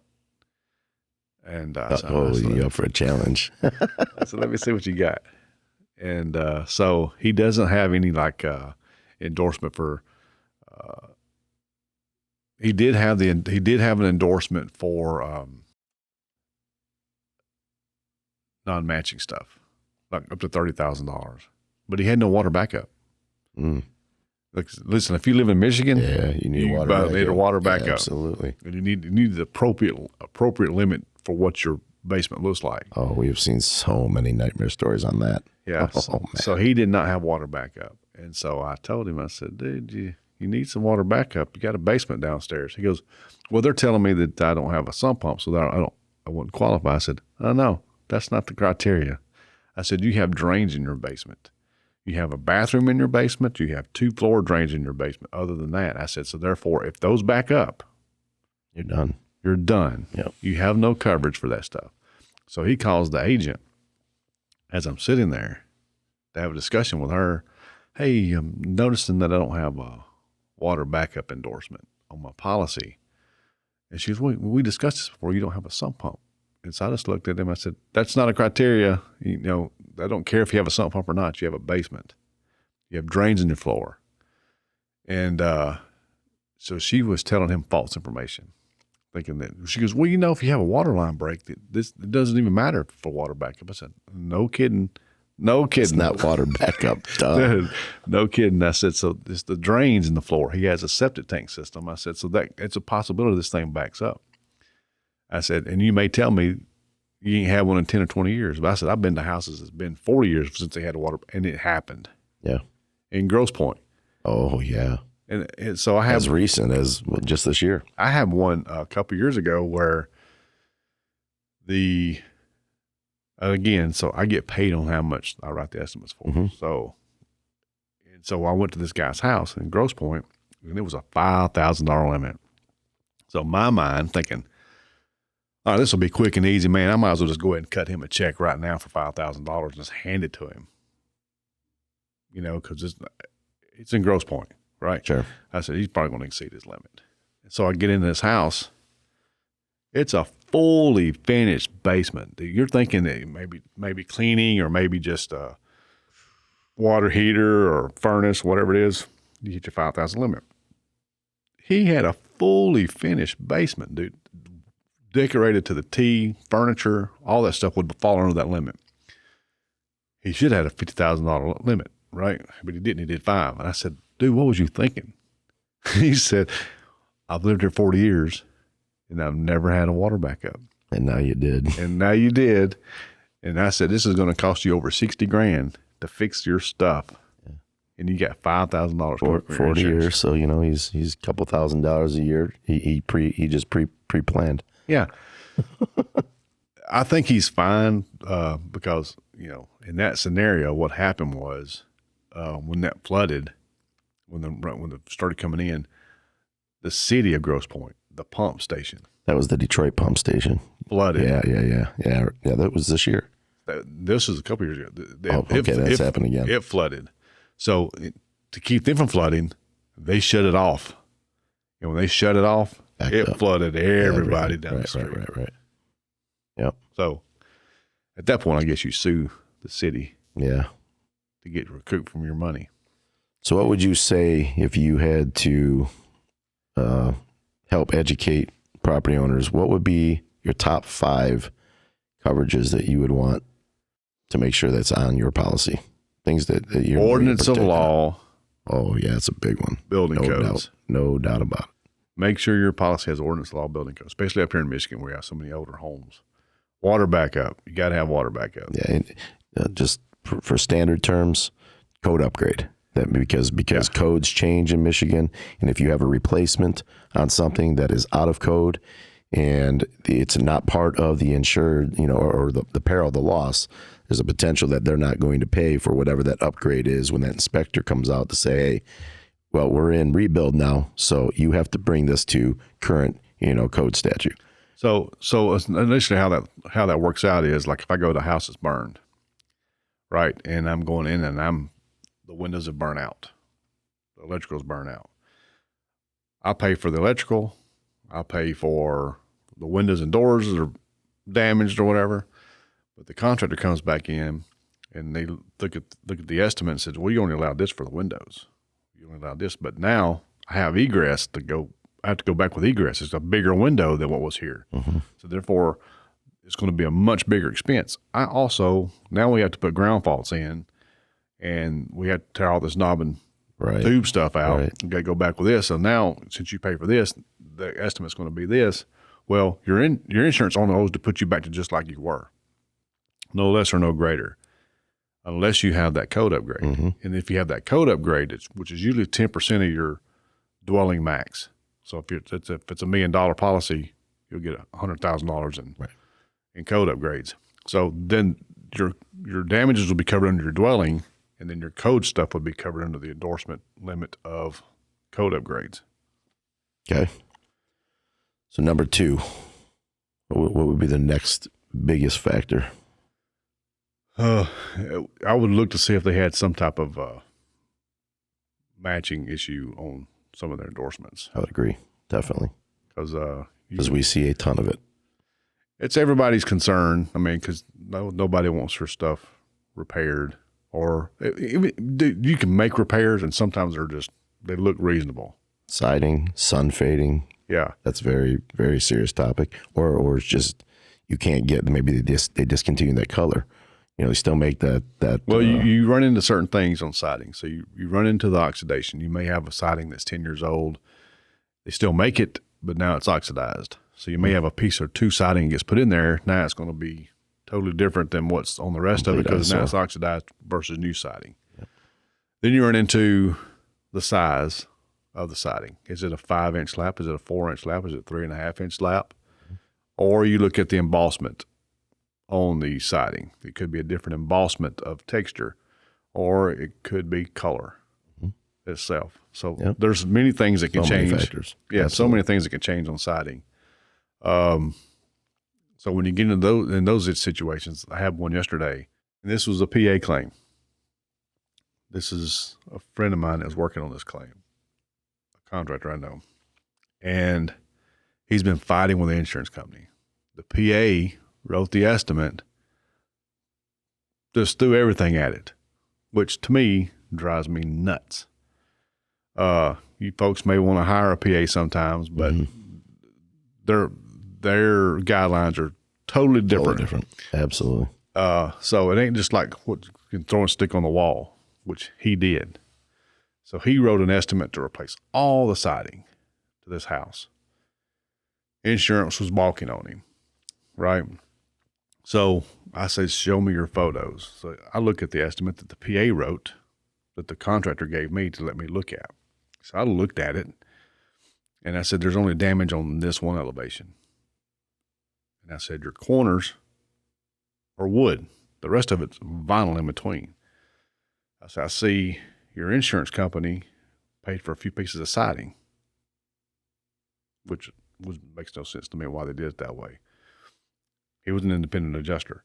He only paid for a few pieces of siding. So I looked at it and said, I could probably have it approved to replace that entire elevation. I said, this is not a matching state. I know you're arguing this is matching. I said, but this color is still made. I know this is a 4-inch lap, so that's not a big issue here. So I would say, let's replace this entire elevation. Let's put all the trades that needs to go in here, taking all the cameras off the house, downspouts, all the dryer vent, all that needs to be added to there, the 2-story elevation. Put that in there. I said, but he put in here to replace all the siding on this house, which makes no sense. I said, because if you look at the policy, I said, do you have a copy of the policy? He says, no. I said, get me a copy of the policy and I'll explain it to you as I look at it. So he called the PA. The PA sent over the policy. I looked at it and I said, there is no matching issues on this policy. They're not going to address the other siding on this house if it's not damaged. There's breaks in the siding too. I said, so take that off, because once the insurance realizes you're actually writing a legitimate estimate and you're being reasonable, they'll approve the rest of that siding on the front, on the back of that house. But they're never going to balk if you're just going for all of it like this. I said, because this is a non-matching state. So that's with that PA. So what's happened now is the insurance has not tried to reconcile that because they're being unreasonable. Right. And so all that done with the PA is he's held the money up. He's held all this money up, well, this contractor can't move forward and put these insurance back to whole again. Yeah. Where if they knew from the get-go, reading that policy, understanding our state guidelines, what their coverage options were. Absolutely. And they could have been done. That also comes with the contractor as well, understanding the policy. Right. Understanding so they can direct them, more appropriately. And he didn't understand the policy. Yeah. So that happens a lot. Yeah. That's why it's extremely important to contact a company that really understands this business. They understand, the potential that you could be against in that interest if it goes wrong. I mean, you really got to know what you're dealing with. This is not a retail job. You're giving an estimate. You're dealing with line items. You're dealing with matches. You're dealing with policy language. Let's make sure we're clear. We are not adjusters. I'm not a licensed adjuster. So I don't speak to policy, but I'm going to speak. But that's why you rely on somebody like me. Education of, correct. But the policy says what it says. I'm only going to look at what that policy says. We're going to go over that policy with the homeowner and try and determine, the best course of action, because the policy says what it says. Now, I'm not leveraging anything. That's up to the adjuster. That's up to, me hiring somebody like you that's going to come and advocate, licensed. But I'm still going to give the education of something they signed an agreement with it. Insurance carry on. They're paying the premiums. Follow the script. Your policies are laid out in different ways where, you've got your deck page, right? And that's going to tell you what your coverage limits are for each structure on the premises, your contents, your additional living expenses, your deductible. It's going to tell you what your endorsements and what those limits are. Those are black and white. You're not changing that. Right. Now, as you get into the policy and you look Fine at print. You look at what we do cover or what we do not cover. That's where it gets gray, because that's left to interpretation. That's your adjuster, right? He's going to come out there and look at this policy and determine if it's something that's covered or not. And if he is not versed in the policy that well, he may not tend to lend coverage to that deal, and you're stuck. So reading that policy and understanding it, it's like the Bible. I agree. It's left up to interpretation. Man, we advocate we advocate for that so much. We try. I mean, that's one big thing, strong point that we really hit on a lot, even just about anybody that we sit with, is understanding what you're getting yourself. I mean, if you have to put insurance on your property, understand what are you paying for. Don't go for the cheap. Hey, I just want to be able to afford what I need per month, and it just needs to fit my budget. Well, if you ever need to use that coverage, you're SOL if it is not, on your side being written the right way. So, Right. what do you think the third thing should be? Man, it's Those are two top ones immediately. well, you get to matching, you get your water backup, you got your building codes. Yep. Those three big ones. That's the ones I run into mostly. Yeah. That you want to make sure you got. Another one. How about the difference between an adjustable deductible, percentage deductible, or a fixed deductible? So they will, I guess you can make that determination because this happened to my buddy up north. He was going to file a wind claim and realized his deductible was $10,000 on his house. Percentage, right? Yeah, it was a percentage. Yeah. So he chose the percentage, which lowers your premiums. Sure. Listen, understand, it's pay me now or pay me later. You're spot on, man. I say the same thing. This is like going to Vegas. Yep.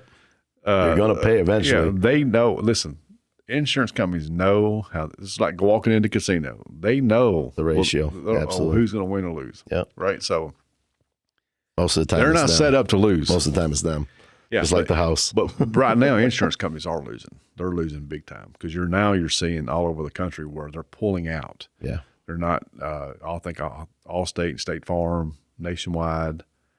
Some farmers are pulling out of like California.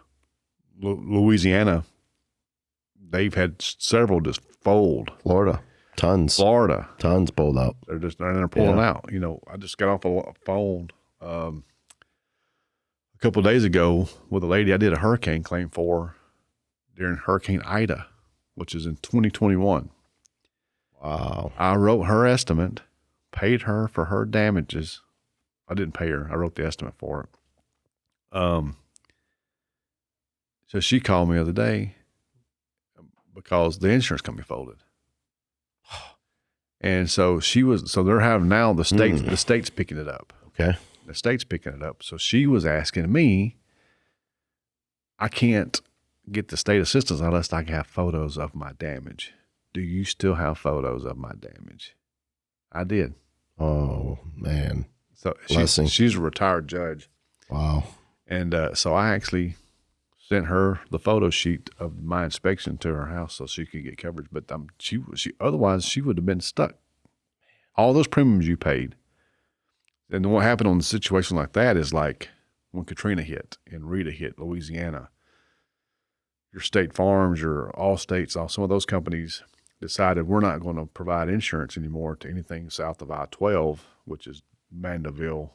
Too much risk. Down. Too much risk. Yeah, too much risk. So we got to lower our risk. Mm-hmm.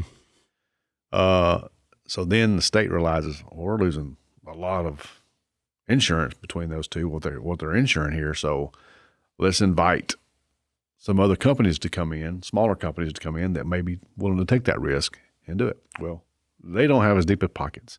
And when you have hurricanes hitting every other year and they're paying out, we was doing inspections.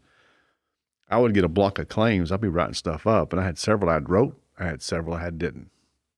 Several I had not inspected, and I got called and said, stop. Don't turn any more stuff in. We've already notified the state we don't have enough money to settle these claims. Wow. So that's scary. So that's scary. I have a friend of mine. He's an attorney for an insurance company. So he kind of lets me know some of their issues, and he's like taking a beating. He said insurance companies never adjusted for the inflation.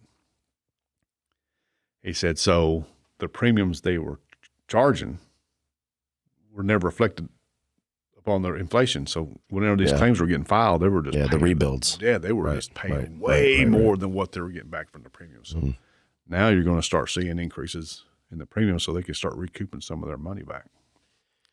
I think it was tough for them. Even being a contractor, we fell into a little bit of a spot because of supplements and material pricing changes were happening so rapidly that it got away from us too. Yeah, I mean, I couldn't even imagine on that scale, how easily it could get away from you. So I'm confident they absolutely took a hit. Oh, yeah, they had to have taken a hit. Listen, they get insurance company. You think about this, as big as this country is and how many claims are filed, they will limit you on what you can write on certain things because if they can offset 20, 30, 40, 50 bucks on a claim, maybe $200 on a claim, and that's multiplied to hundreds of thousands of claims that are being filed, how much money they were saved, right? So every little bit counts. I agree with that. Is there a timeline on, perils? Like, what's the standard timeline? Ooh, that's dependent on the carriers and what's in their policies. Again, no regulation. Yeah. So, I've done them where, I've been out on a claim for wind damage and there's hail damage. Yeah. But the claim was filed for wind and there was no hail reported on that data lost for that windstorm. But I see hail. Well, then I have to determine how long have they been with this carrier? Was it within the policy period? Was there premiums paid during that policy period? And if so, then that carrier would say, there's hail damage, there's wind damage, obviously, so therefore we're going to cover it. Then I see some carriers where if you are reporting hail damage on this data loss and it's over a year ago and you didn't file a claim on it when it occurred, then we're not covering it. What if the homeowner wasn't in town? Yeah, exactly. What if they're snowbirds and they're down in Florida enjoying life? They come back, they have no clue that 40 roofs in their neighborhood just got replaced while they were gone. This just actually happened. I mean, we had one that was like, we were gone and we heard something about the other day that a couple of years ago everybody was getting roofs replaced. And I'm like, yeah, I think you're past that timeline now, and it's shady. So the customer's not a roofer. The customer's not inspecting the roof every year. They don't know what has been sustained, right? They have no clue. So how do you combat that? So you got to make sure there's a hail report out there stating there was hail. Mm-hmm. But what if you're past the 1 year threshold that they allow? Is there any recourse? Yeah, find a hail report that state there was recent hail. That's what you got to do. Blame it on something new. You got to have something stating that hail potentially could have occurred. Yeah, but then the carrier can come back and say, well, we have another report that says that something happened a couple years ago, and you know what? We're gonna assume that is prior damage. So you run into these sometimes where I've got some of these. The hail report says there's no hail. There was hail 2 years ago or a year ago, but this insured's only been with this carrier 2 years. Prior to that, they were with such and such company. So maybe it doesn't get covered by the current carrier. To the prior carrier. Push it back to the prior carrier and let them make the determination of coverage. Right. But I've had some where this is where you get into adjusters, right? Because not only do people want to blame contractors for some shady stuff, there's adjusters that do it as well. Like I mentioned before, I get paid on how much I write estimates for. I've had them where the hail report that I have says there's no hail damage. This house is not covered with any hail the last 2 years. So therefore it's going to fall outside that 12-month period and they're not going to make any coverage decisions anyway on hail. But then the contractor tells me, well, a mile down the road, with that same company you're representing, I met another adjuster on the same hail report. He paid for the hail. So then what do you do? He wasn't supposed to cover that hail, but based off the criteria he had, but he did. So it puts a onus on everybody when that happens. It makes everybody look bad. Yep. So one of the ones I have was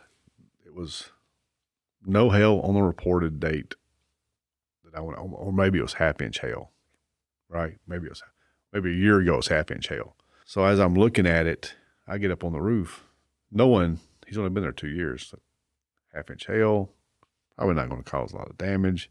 I get up there, that roof, gutter helmets, dings all in the gutter helmets, skylights, dings all in the skylights, metal box vents, dings all in the metal box vents, and hail damage to the roof. So I cannot not mark that. Sure. But what happens is, most likely, is the current carrier is not going to cover it. They're going to see this thing get hit by hail. It's going to go to underwriting. They're going to let that insured know, hey, you got hail damage. Definitely got hail damage. We see it. So you got 6 months to replace your roof. Yep. Because now you're at risk. Yep. You got damage. Isn't that sad? Yeah. Man, that's horrible. Did you work any of the Davison storm? No, I did not. Oh, what was that? Man, that was a doozy. I might have been down south. A lot of those people were. I'm in a group, and I watch all the nightmare stories happening right now. So the community created a Facebook group, and they communicate together on the things that are happening with their insurance companies and denials. I mean, some of these customers are coming in with adjuster verbiage. I mean, I'm like, where are you learning this stuff? This is crazy. I have never seen a customer so educated. Was that hell as bad as the? Yeah, it was 3-inch. Where we was that year. What was that at?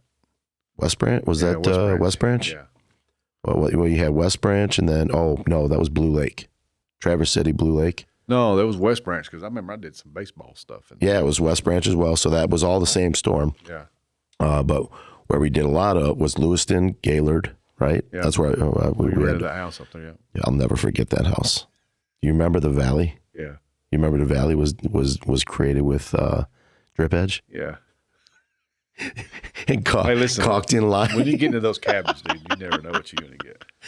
I'm like, I don't even know how to even explain what the heck is even going on here right now. Who even thought this was a good idea, and how is it even performing? Yeah. How is this working? Hey, they're limited on contractors up there. That was probably one of the larger storms that we have ever worked. It was probably the biggest lesson I ever endured because of such the most janky building. I mean, even the building official, the building inspector, I'm just like, how are you in this position? It didn't make any sense. Yeah. Like, we worked 2 days a week, I think it was. And the knowledge was like the backyard contractor knowledge. It wasn't state regulated. No, it's all like, it's handy, guys. This is insane. You allow some of this stuff going on. Like, you're under a 3-pitch and you're telling me it's not full ice and water? Yeah. You're in Upper Michigan and it's not full ice and water. Yeah. And I'm telling you, I'm watching another contractor install right now. He's got one row of ice and water on a like 2.8, 2.7 pitch. What are you doing? Yeah. This is crazy. And you're saying this is okay? Dude, I'm telling you, I've seen so much of that, man. It just makes my brain hurt. Yeah. It just. But the big problem that people don't understand is when you hire these contractors, and I'm trying to explain to the property owner, I'm like, this is not right, and this is an impact. Well, we didn't have it up there before, and it survived all these years. I'm like, I get it, but you're on a claim right now, and everything needs to be brought to code. It needs to be brought. I mean, there's a reason they've increased code. Yeah, I think it was more going into why it's so important for the customer. Again, I keep going back to it. Is hiring the right company that's looking out for your interests, because you may not actually have that problem. Well, actually, this is where I was going. So we've seen where we replace a roof and all of a sudden, out of nowhere, right? Now we've got some potential leak that it has occurred. Okay. Came out of nowhere. I mean, this roof has not been leaking in 20, 25 plus years. Okay. They have a hailstorm or windstorm. We replaced the roof. All of a sudden, we're getting calls, like 2 months, 3 months down the road. Roof's leaking. And I'm like, it's just not possible. One, we're platinum preferred. The way our install procedures are above par, well above, and majority of any other contractor installing. And I'm just like, we're set to a whole different standard. I mean, the way we flash, any flashing, area is going to be way above par. I mean, we seal all of our entry points everywhere. A lot of contractors just don't go above and beyond like this. We're set to a whole nother standard. So I kind of get a little bit confused. We get out there and what we find out is the chimney is leaking. Chimney cap is leaking. We had one where we couldn't find, we tore apart an entire saddle everywhere around. I mean, like we could not figure it out. Come to find out, all the tuck point was leaking through the tuck point. Moisture from the fireplace was drawing in the water. Right. I mean, this whole interior roof of It was a masonry fireplace. Yeah. Oh man, and it literally came down to sealing the chimney. Those leak water. It was just, she's like, it hasn't done this in 30 years. That doesn't mean it can't happen. Like, like you're saying, going back to, basement floods, you just never know. And if you don't have the correct coverage, you're going to be SOL. Well, you run into sometimes too is getting the right contractor out there that's trying to do what they feel like. When I tell you, when I'm trying to write estimates and make the right coverage decisions and making sure everything's covered, it's what I believe is morally what I want to make sure I'm doing it right. You're in that same premise when you're trying to do the repairs, where you do have some contractors that just need to sign a job to make some money. Right. And they just go in and make a quick Band-Aid to it and out. Your case in point with chimney, because we'll get into this after probably March again, because this always happens, where chimneys start leaking. Well, they get a guy out there to do a patch on the roof around the chimney, and the next rain comes through, it's still leaking. Right. So what they're not doing is they're just replacing shingles and putting some caulk up there, not really doing anything with the flashing. What they should have done is tear the shingles off down to the plywood, and what you're going to find is it's been leaking for a while, and the plywood's rotted. Yep. And if you just go back with Band-Aids on it, it's always going to still leak with that. I've had one here in Michigan where the guy never filed a claim. He just paid somebody to come out there and because his chimney was leaking, to do repair around his chimney. So he took off all the flashing around his chimney, redid some of that stuff. Still leaked. So then he decided to file an insurance claim because now I'm going to have to redo my chimney. So I get up there, they have already cut in the ceiling, and I stick my hand up there, and it's completely rotted out. Yeah. They didn't do anything to replace his roof decking, and it's always going to leak. So all the water was still coming downstairs. So man, get somebody that knowledgeable what they're doing and knows what the claim process is. Well, I mean, that wouldn't even be covered. The residual water, the residual. The residual damage is covered, right? But the effect, the initial, but not the causation. It would not be covered. Exactly. That is correct. Yeah. So we did run into that actually beginning of this year. So we've been working on a new company. I discussed with you, just almost a year ago. Right. And it's now launched. We are not fully operational yet, but it is aimed at changing the way that any property owner is going to receive any service work. It's going to be fair and balanced, fully transparent, and we're going to be advocating and making sure that customers are paying a fair price and they're not being overinflated, taken advantage of, that they're actually getting the materials that they're supposed to get instead of, like roofing. I don't want to come too far off topic, but, back in the day, I had ran into another neighborhood, wind damage, and contractor was laying, non-manufactured materials, but claiming a full warranty, lifetime, full 50-year manufacturer warranty, non-prorated, by the way. Right.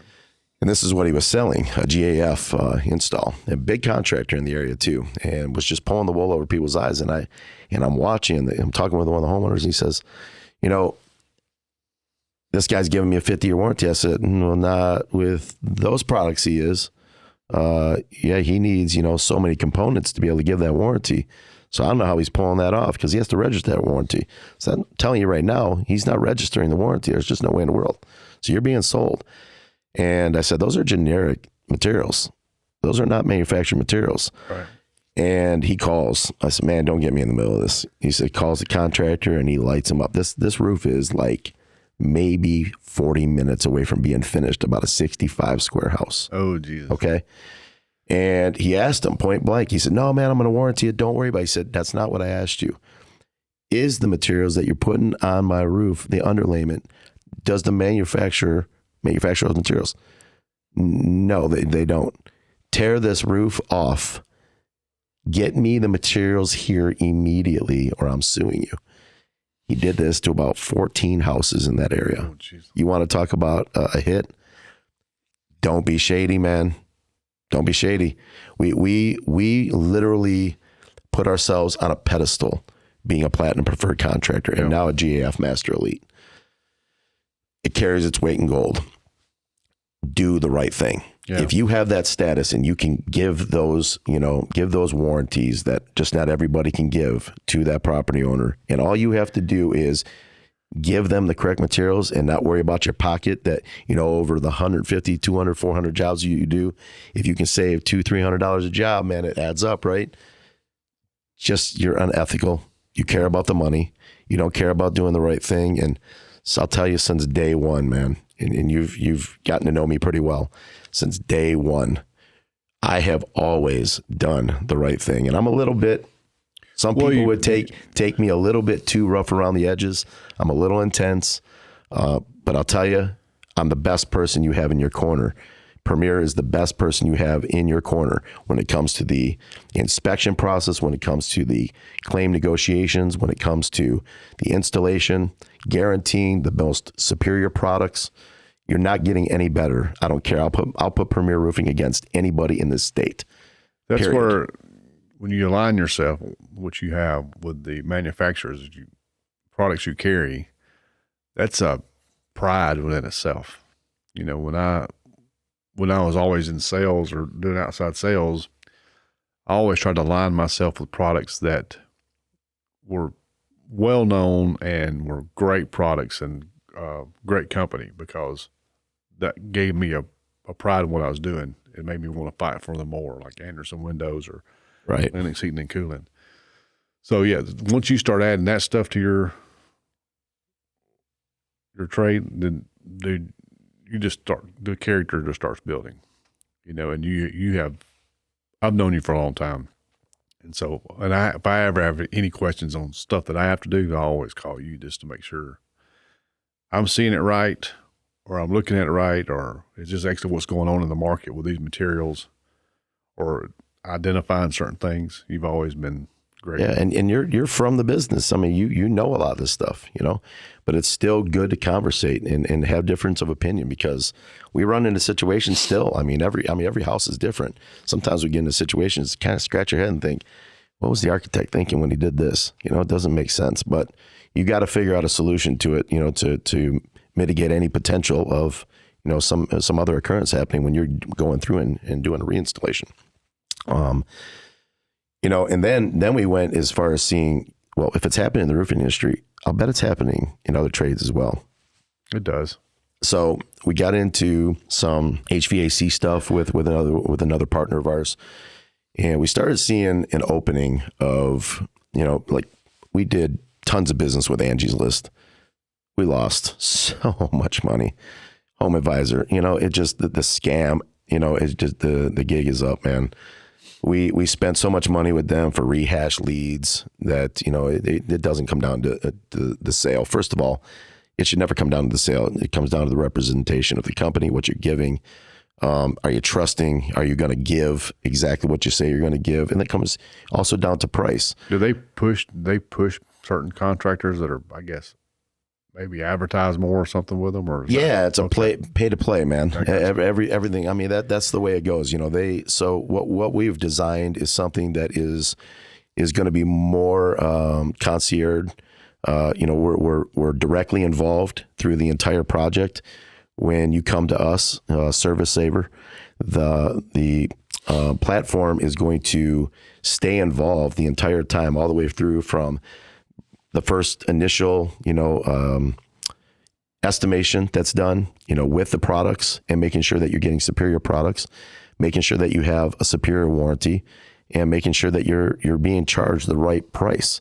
And we're staying involved. I mean, we're advocating for the customer. It is not about the contractor. Contractors are heavily vetted on our network and massively screened. I mean, everybody's background checked through LexisNexis. We make sure that if they're coming in the home, that you have no worries whatsoever. We have a $50,000 guarantee on every project. Oh, nice. Any contractor starts a project and walks away, we're there to back it up immediately. We're going to get another contractor right in there. You're not even going to feel any hiccup at all. Where if you're the customer just kind of doing this alone, you hire the right contractor, you don't really understand his financials, his backgrounds, things that he's involved in. He loses. Maybe he underestimated the job. You realize, I cut my loss here. Then you're left holding the bag. And I'll tell you, that more than lot. ever, right? But what happens, right? Yeah. You're halfway into a project. How many contractors do you know will step into that project?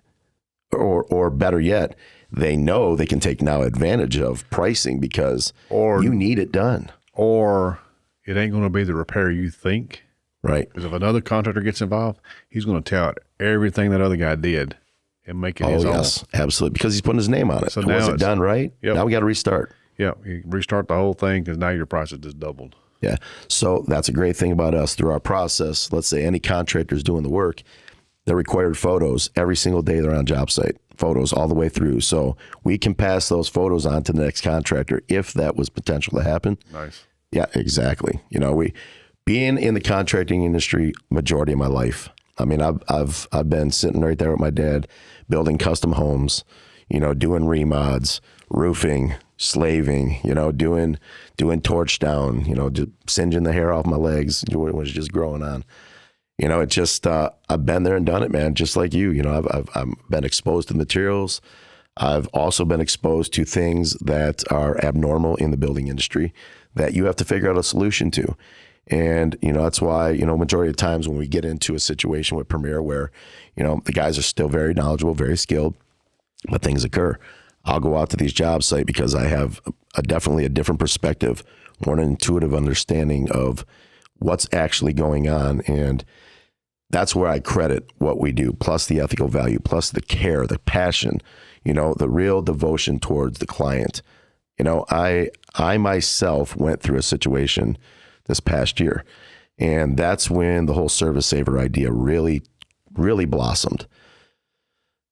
I was a homeowner and I had some work going underway. I think I shared this with you, right? I had some work going underway at the house, and I lost a friend to suicide that was currently, taking care of a big project in my backyard.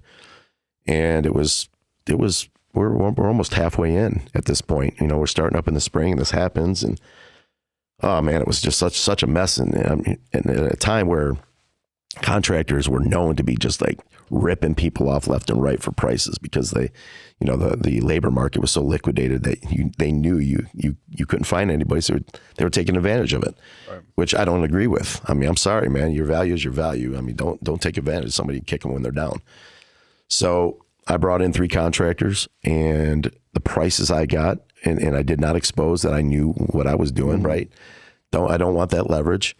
But I just looked at them and said, how do you even wake up every day knowing that this is the piece of shit you are? I mean, I'm sorry, but it's like, how do you live like this, man?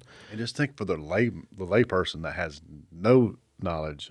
They'll take it. Yeah. Oh, you know what? I need it done. I got this party going on. And I would have signed right up. Instead, my dumbass says, I'm going to take some time off work and I'm going to do it myself because, I'm like, I'm not paying this. I mean, you just, that project has done, and you just came in at a higher rate than what it was even originally quoted at. Yeah. How is this even possible? This makes no sense. You're totally trying to take advantage of me. And I said, as soon as the last person left, I said, man, I am so pissed off. I'm so pissed off. I tell my wife, I'm so angry that this exists right now, and this is happening to me, and I'm aware of it. And I know these products, and I know that, the labor rates. These guys are killing. 80, 90% margins. Like, come on, this is just, they're ripping people off. And if it's happening to me, it's happening to other people. So this is when this whole concept started to come together, along with an idea that she had a year or two prior, and we kind of tabled it. It was, and that's kind of the secret sauce about how this is all going to work. It's the avenue of getting the customers fast, right? Otherwise you have to do a ton of marketing, and all this has to facilitate. Well, as long as the contractor platform's there, now we control whether or not a customer can get taken advantage of, right? And we're going to also eliminate the contractors from having to spend so much money on SEO, spend so much money on advertisement, billboards or Google AdWords or, whatever their expense is going to be. I mean, some of these contractors are spending $50 to $100,000 a year just in advertisement dollars. Right. So we also now started, the media company, marketing and media, and all the contractors that are coming out of the network, we're going to offer our services at a discounted rate. We're going to take care of their SEO. We're going to take care. We want a one-stop shop, because if we can reduce overhead for the contractor, maybe then we change the course of how customers are treated and what the charges have to be. If we can save contractors overall, they can pass those savings all the way down. But it's weird how stuff like that lights your fire and gives you and changes your perspective on how things should operate or what people go through. Because that same thing happened. I got that same realization when I decided to file that claim on my house, and I got treated the way I got treated by the insurance company that was insuring my house. And I'm sitting there like, I have all this inside knowledge of how things should operate, and they're treating me like this. I know how to make this thing move, but then I start realizing there's people that have no idea how this operates, how to pursue this, how to make it go a step further, or who to talk to. So actually my thought process changed about how I should start handling claims. I start thinking about how I should start changing my thought process on how I handle insureds, or better educate people on what they're actually going through. Right. Because they have no clue, dude. It's exactly how it is with this too. Exactly how it is with this as well. I'll tell you, I see the light. Anything that I've ever started, I have done it with such passion, such care. And this whole Service Saver idea, it's really my wife's, right? I mean, so she I cannot take it away from her. She the idea she had, because she's in logistics.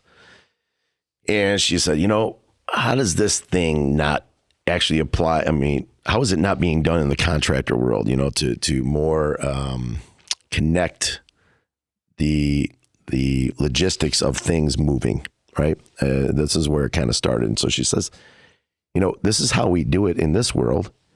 And I said, man, that's a great idea. Like, I can't believe nobody's figured that out, right? So we start building out this model around that, and it has nothing to do with where this is now today. It's just having the knowledge of all my life being in contracting and understanding so many of the aspects of it. But then also being the homeowner in that position, we take this idea and we merge it with this connectivity to see how this actually takes a catapult course, right into helping property owners in a way that they are not being helped today. There's not enough education out there. That's why we started this podcast. There's not enough education for property owners to know what they're up against, or hear other stories of property owners that have been faced with, just very unhinged installation of a bathroom or a kitchen, or, just improper work, just done wrong, hiring the wrong person, and they spent all these thousands of dollars. I mean, I've heard all the nightmare stories. I mean, some people 20, 30 grand to have to tear it all out and start over again, right? Yeah. Or hiring an unlicensed contractor. That's a big one.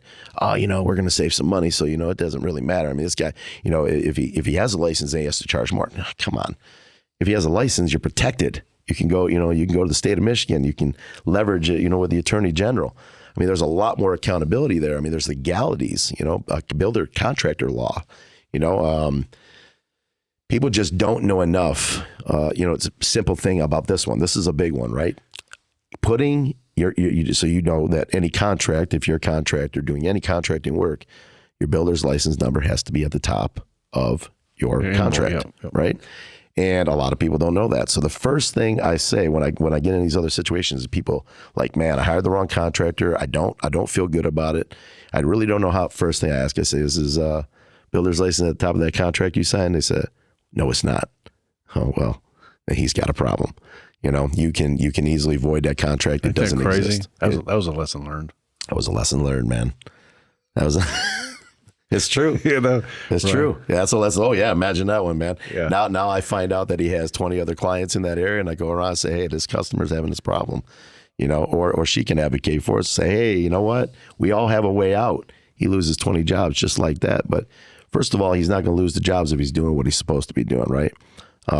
Just knowing that you're connected with somebody that gives a shit about your interest. And I'll tell you, I have taken on people that have reached out to me, and I have received no financial interest whatsoever. I just hear the story of what they're involved in, and I can't help but get involved. I can't help but say, God, you're being wronged, and just on principle alone, I have to get involved just so I can help you out, because you don't know what the heck's going on. Somebody's taking advantage of you. So many things can happen. Sad. By not knowing who you're hiring, their financial status, their livelihood that could affect them showing up every day. I mean, it's just there's so many things with contracting that. Did you hear about the guy in this area that's going down right now for the pools? Mm-mm. Oh, that's a big one. Installed all these pools, unlicensed, not a builder's license at all. Plumbing, everything. I mean, he did it at so many trades. Heating, because of heaters for the pools, right? Yeah. He installs all these pools. First of all installed completely incorrect. Living like a baller, buying Benzes, oh yeah, man. And showing it off on social media, and he had this TikTok and everything. And these people are seeing he's living like a ball. And then he's teaching, he creates this course to teach other people to become wealthy like him, right? Jesus. This total scam system that he designed, right? It was so disgusting. Well, the news got a hold of it because he had these four people that it'd been like 2 years. The pool hadn't been touched. The backyard is just trashed. They've had parties planned, weddings planned, and they couldn't perform any of these things. And this guy's just living high life on their money, man. And we can't pick up on him and call him. Completely dodged them all, man. He's local right here. I mean, the news got on him hard. And he's going to be doing some time. There's no doubt about it. Really? Oh, man, it's a serious hundreds of thousands of dollars. Yeah, they probably got him from all kinds of stuff. They could probably falsifying documents, or they probably, if you mailed anything, mail fraud, they could probably get him for all kinds of stuff. Oh, yeah, everything connects then, right? Yeah. Yeah, it just keeps going back to, are you hiring the right person? Davison right now, I mean, every day I'm on that post, man, I'm like, it's a new situation, man. These people are, they're having contractor problems. They're having insurance problems with picking the wrong contractor that didn't understand they were doing, and put them in a worse position, Yeah, that's where, I get upset sometimes, but I want to make sure these people understand they hire contractors that fully understand the insurance process. You can get a contractor, but if you don't understand the insurance process, you're putting yourself on, you're raising the risk of costing more money. And a case in point would be like if, say, somebody comes out to your house and that contractor he knows how to do roofing repairs, or he knows how to do roofs, but never worked with the insurance company. So you've got your insurance settlement. Your insurance has paid you so much money. You have the money in hand. You haven't blacked out what they're paying for. You pay the contractor to do that repair, but he's had to do other repairs in the process to make that repair because he ran into some different stuff. Well, his price has gone up a little bit because he's had to do extra stuff just to make those repairs done, because it's just not replacing the roof. So now you're stuck with paying out of pocket plus a deductible that you were only responsible for. Where if it would have been a contractor that knows how to handle insurance, he would have simply just Supplements. took the photos of what he was having to do, what he was having to address, write an estimate for what those repairs are going to be, submit that to the insurance company. They would send a separate check for what those additional repairs are going to have to be, and the insurance put back whole again, minus the deductible, which is how your policy is set up. So I'm glad you said the word deductible. I love that one because I tell you, in my world, and I know you know it, the companies out there that care about their financial gain and they don't really care about the position they're putting the customer in is we'll waive your deductible.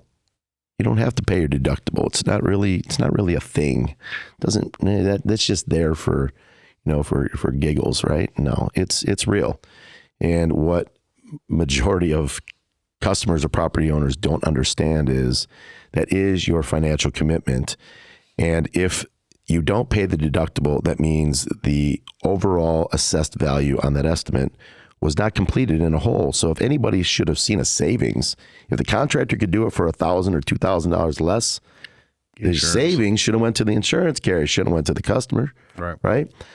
And I try to explain this to customers all the time. All they hear is, well, this contractor is willing to waive the deductible. I say, yeah, but do you understand if they do an audit on this and they find out you didn't pay that deductible, you understand that the contractor is not the insured. He doesn't pay your premium. You do. So he's put you in a situation of fraud. He didn't do it. Yeah. I mean, you paid him. You knew about it. Right. You knew about it. Yeah. So that's happened. So coming from you, is the customer liable 100% every day of the week, legally bound to paying that deductible? Yes. Yes. That is your agreement and your insurance policy that you've agreed to pay your deductible. That is your share. That is part of your loss. Your insurance company has agreed to pay out the loss based off the damages they found on the scope of damages that was determined. You're responsible to pay that deductible. If you do not, then you have not held to that agreement. Agreed. And then the customer, viewer, anybody tuning into this also has to understand a bigger aspect. If the contractor is willing to defraud somebody, that's an ethical behavior. Okay. Oh yeah. If that's brought up from up front, yeah. So if that's the course of action that they're already directing, and it sounds really good because it's saving you the money out of pocket, right? But if he's willing to do it in any essence, that means he's willing to do it to you as well. Yeah. Where is he looking to get a little bit more out of that claim that you just don't have a clue? I mean, he already makes you feel good, right? Yeah. Because you're saving money. Oh, he's in your interest. What you don't understand is how deep do you actually look to? It's really, really actually backwards. Think intuitively a little bit deeper. Dude, but it gets to the point where it's money and all on both ends. Yeah. Yeah. All your principles go out the window when you say, how much can I put in this pocket? Principles should not go out the window. But they do. I mean, even I've seen it, we're sitting here beating up adjusters and insurance companies and contractors. How about the customer? There are some customers that are sketchy. Boy, we go into that topic. It could get very, very hairy. Yeah. So there's some insurers that are sketchy. How many payments I've never been paid? How much fraud has actually happened that we're dealing with the state of Michigan right now on a couple claims with the insurance commissioner. We actually put in claims against them to be investigated for insurance fraud because they didn't pay their depreciation. You can keep that ACV. Yeah. You can't keep depreciation, buddy. Yeah, so they do that. Even at that, though, it's just like I've worked many angles on claims. I've done the appraisal parts. I've worked from the public adjuster side, the adjusting side. No matter whether it's a homeowner getting it from the initial settlement or they're having to go from a public adjuster or go through appraisal, once they get that money in their hand, they're trying to figure out how much can I keep put some of this? some of this money? How Man, much this is taken a mine? vacation in years. Yeah. I He can't only- believe he that. only A worked- roof, the roof don't cost $20,000. I could get it done for 14. Yeah, he did this appraisal, or he did the PA did this work, and it took a week to get settled, and he's making this much money off this. Yeah, so Yeah, man. What? It's not. Man, I just saved myself from coming out of pocket for a roof I was going to have to replace anyways. yeah, so Thank you. if I don't replace my roof, where could I put a pool in? Dude, we had a guy put $100,000 into his IRA, 70-something years old, and when I went to collect, he said, "Sue me." He didn't even care. He said, "Lien the property. I don't give a shit." I'm not $100,000, bro. Well, and 100 grand. this may be this. You may not want to discuss this, but based off your experiences, and I'll tell you mine. Worst customer, not individually, but associated with what they do for a living. Typically, what type of customer turns out to be the most difficult ones to work with. That's probably not a question I'm going to answer, but I'm sure you got my answer. Yeah. It's unfortunate, but I'll tell you, it absolutely is factual. And any of my reps, they would chime in immediately, and they would know exactly what the answer is on this.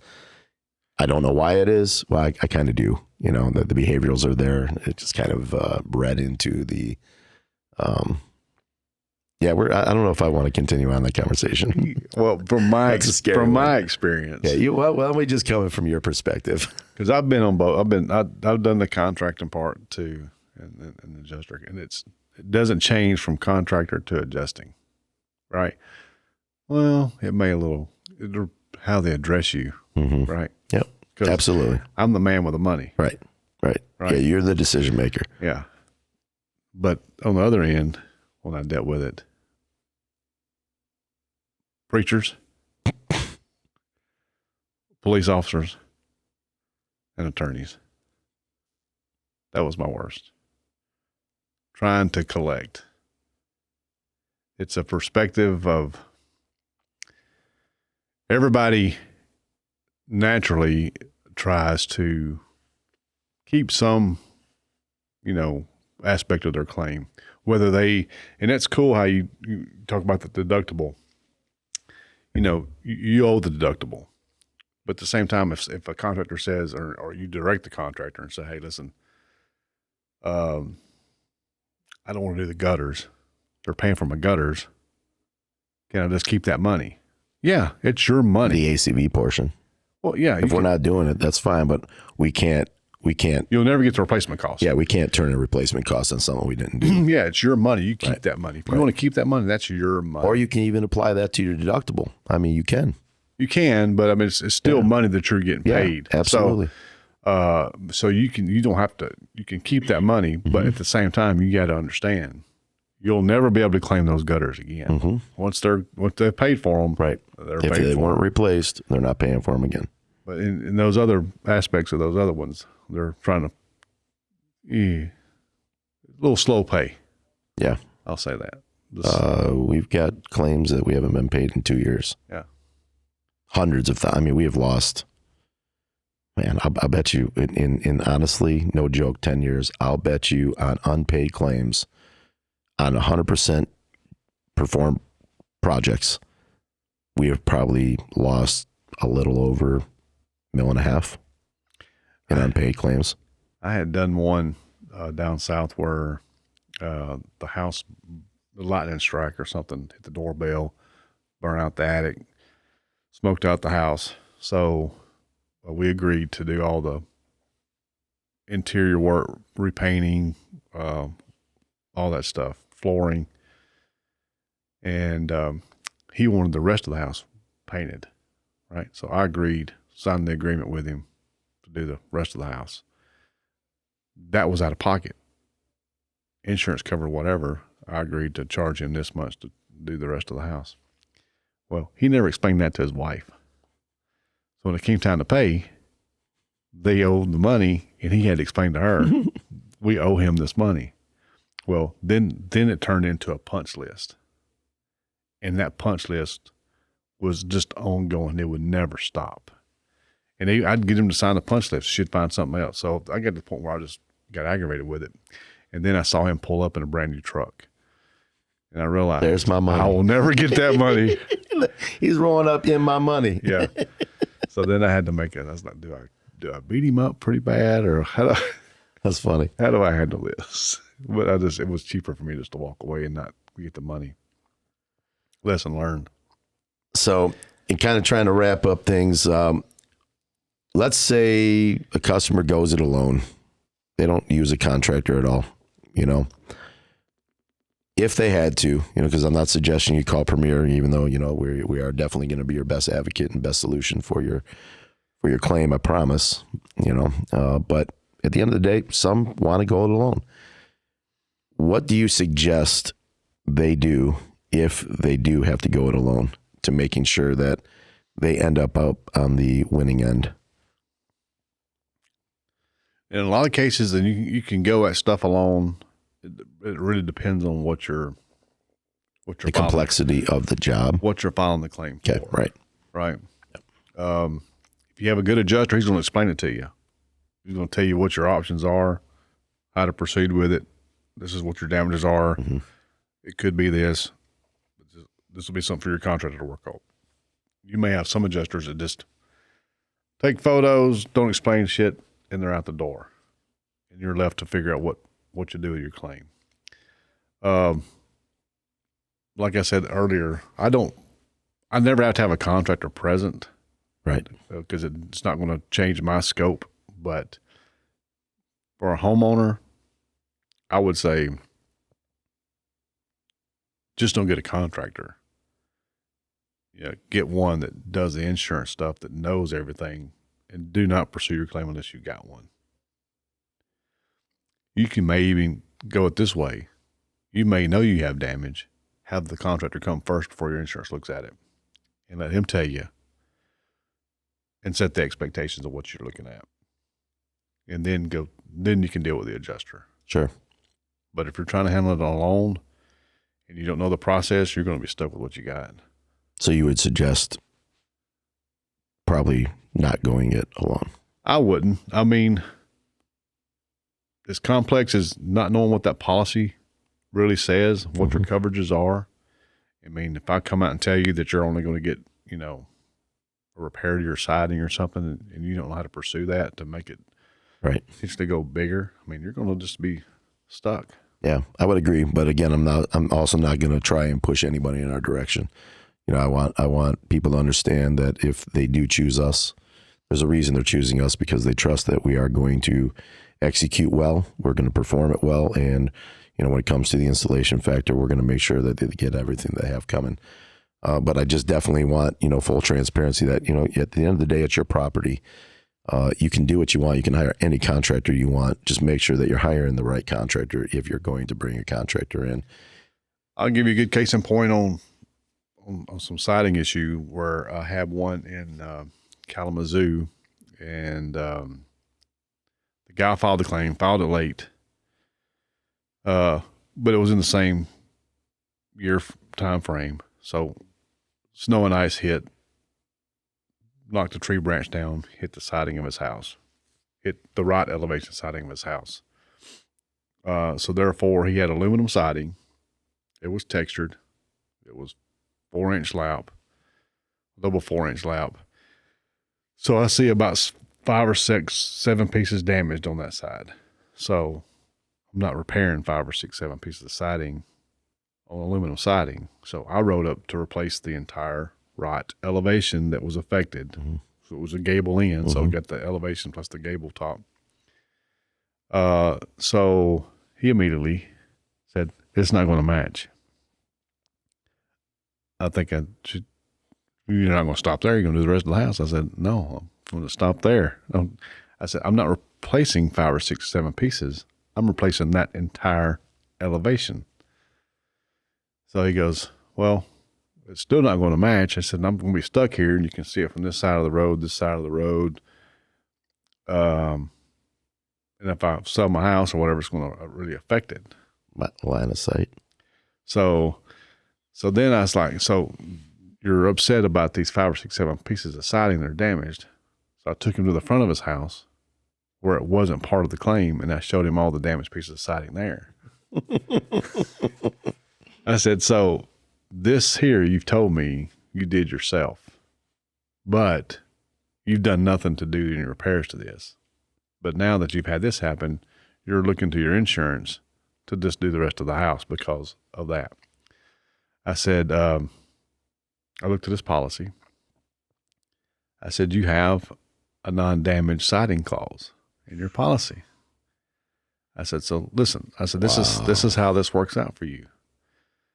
I said, you need to get a contractor, work with a contractor, have him take a piece of siding off this house, the damaged piece, cut about 1 foot off of it, send it to the independent company to have it researched to determine if that siding is available. If that siding is available, it'll tell you if it's available. It'll tell you how close it is to your house being available. If it's not available, it'll tell you if there's similar matches to your house. Mm-hmm. It'll tell you where that's located and how far it is from your house. If it's not available, it's going to tell you it's discontinued and it's not available. I said, so if it gets to the point where it can't be repaired and look reasonable comparable appearance, then we'll kick off into the separate coverage of non-damaged siding in all the house, and you have up to $20,000 of coverage to cover your stuff. So $20,000 additional coverage. So I would write everything up. I would pay for cover that. I would pay the dwelling coverage out of the normal coverage, and then I'd kick the rest of it off into the $20,000. Okay. So, if he had not had me, he would have just been told, "Sorry, yeah, right. This is your siding. You're done. I agree. You're done." But I gave him the direction. It didn't end there. So I told him what to do. I gave him the app. I showed him how to handle it, how to get this proceeded. This is what you tell your contractor. Yeah. So I told his do all this stuff. I said, if your contractor has questions, call me. I'll explain it to him as well. A week or so goes by. The agent calls, upset that the insured's upset because they want us to go out there and take siding off his house. I said, no, it's not insurance responsibility to take the siding off his house. I said, the insurance policy is written. The insured has to prove his loss. To prove his loss, he's either going to do it himself or get his representative to do it, which would be his contractor. Mm-hmm. I said, he's been told this. I've directed him. I've showed him every step of the way. And she was, oh, okay, well, that's fine. I'll call him back. And I said, no, I'm going to call him back. And I'm going to explain it to him one more time. And he says, I don't want a hole in my siding. I said, what do you mean you don't want a hole in your siding? Well, if I cut a piece of siding off, I want to have a hole in my siding. He says, and that's the way it's going to look. Oh, man. He said, that's the way it's going to look. And I said, until it's repaired. Yeah. I said, so until you show us it's not repairable, and then we can do the rest of the house. I'm already giving you the avenue, dude. Yeah. I've already told you exactly how to do it to where it's going to get covered. And it's just not no matter what, that elevation's getting replaced, whether you like it or not. It's already covered. I've already applied coverage. So I said, until you send that stuff in showing that it's not available, it's going to stay where it's at. Today, it's still sitting there because he has refused to cut a piece of siding. Okay. That also comes down to the contractor. I'm sorry, because if I'm involved in that, I am controlling that whole process and saying, listen, we know enough about what we're doing. We're going to cut the piece away. We'll patch it over. It shouldn't even been an issue. Shouldn't have been an issue. I told him. Again, I mean, so you can only lever the direction so far. Yeah. Contractor, that's why I feel it's very valuable to hire the right person that is literally taking control and making sure and making the appropriate decisions necessary to helping that customer make it simple. He was talking to a contractor, and the contractor was telling him, well, I think the insurance should cut it off. I said, well, apparently you're dealing with somebody who's never dealt with insurance. Done it. Absolutely. I said, if you'd had anybody you're dealing with insurance on, they'd have known exactly what to do. I said, I've never had this problem before with anybody. That's so crazy. With this type of siding. Yeah. I'm I'd love to have that guy's information. Call me later. Is he local? Kalamazoo. Oh yeah, well, we're still working out there, so I'm good. Yeah, we'll take care of him. It's a nice house too. Good, especially if it's all full covered siding. I'm all in, 100%. Love it. Yeah, that's a good one. All right, well, Darren, I greatly appreciate you coming on, man. It's been a pleasure all these years. I've been thinking all this time he's been doing this stuff. I know this podcast. He's never asked me to come on here. Well, you were getting ready to do a podcast as well. I was in a podcast. Yeah. My guys dropped it. Right. Bad thing to do, because I think, the more education that we keep pumping out there, we create this market of, that people can have some education or direction towards education. I mean, honestly, it's going to be as simple as, hey, if you got a question, give us a call. Well, we should help facilitate you through. We should do a live podcast where we're taking calls and solving problems. I 100% love that. No doubt about it. I think that's a great idea. We could solve so many problems. Just like Pat McAfee show, just call in, man.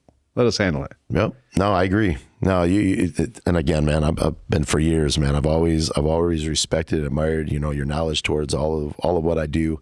And anytime I ever had a hiccup, you're always there to help me understand it. Even if you don't know, it's like, hey, let me call a couple of people, let me figure it out. Yeah.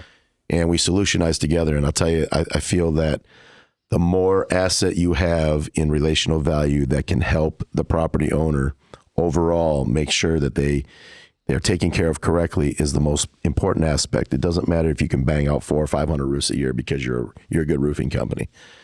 The claims process is a different thing.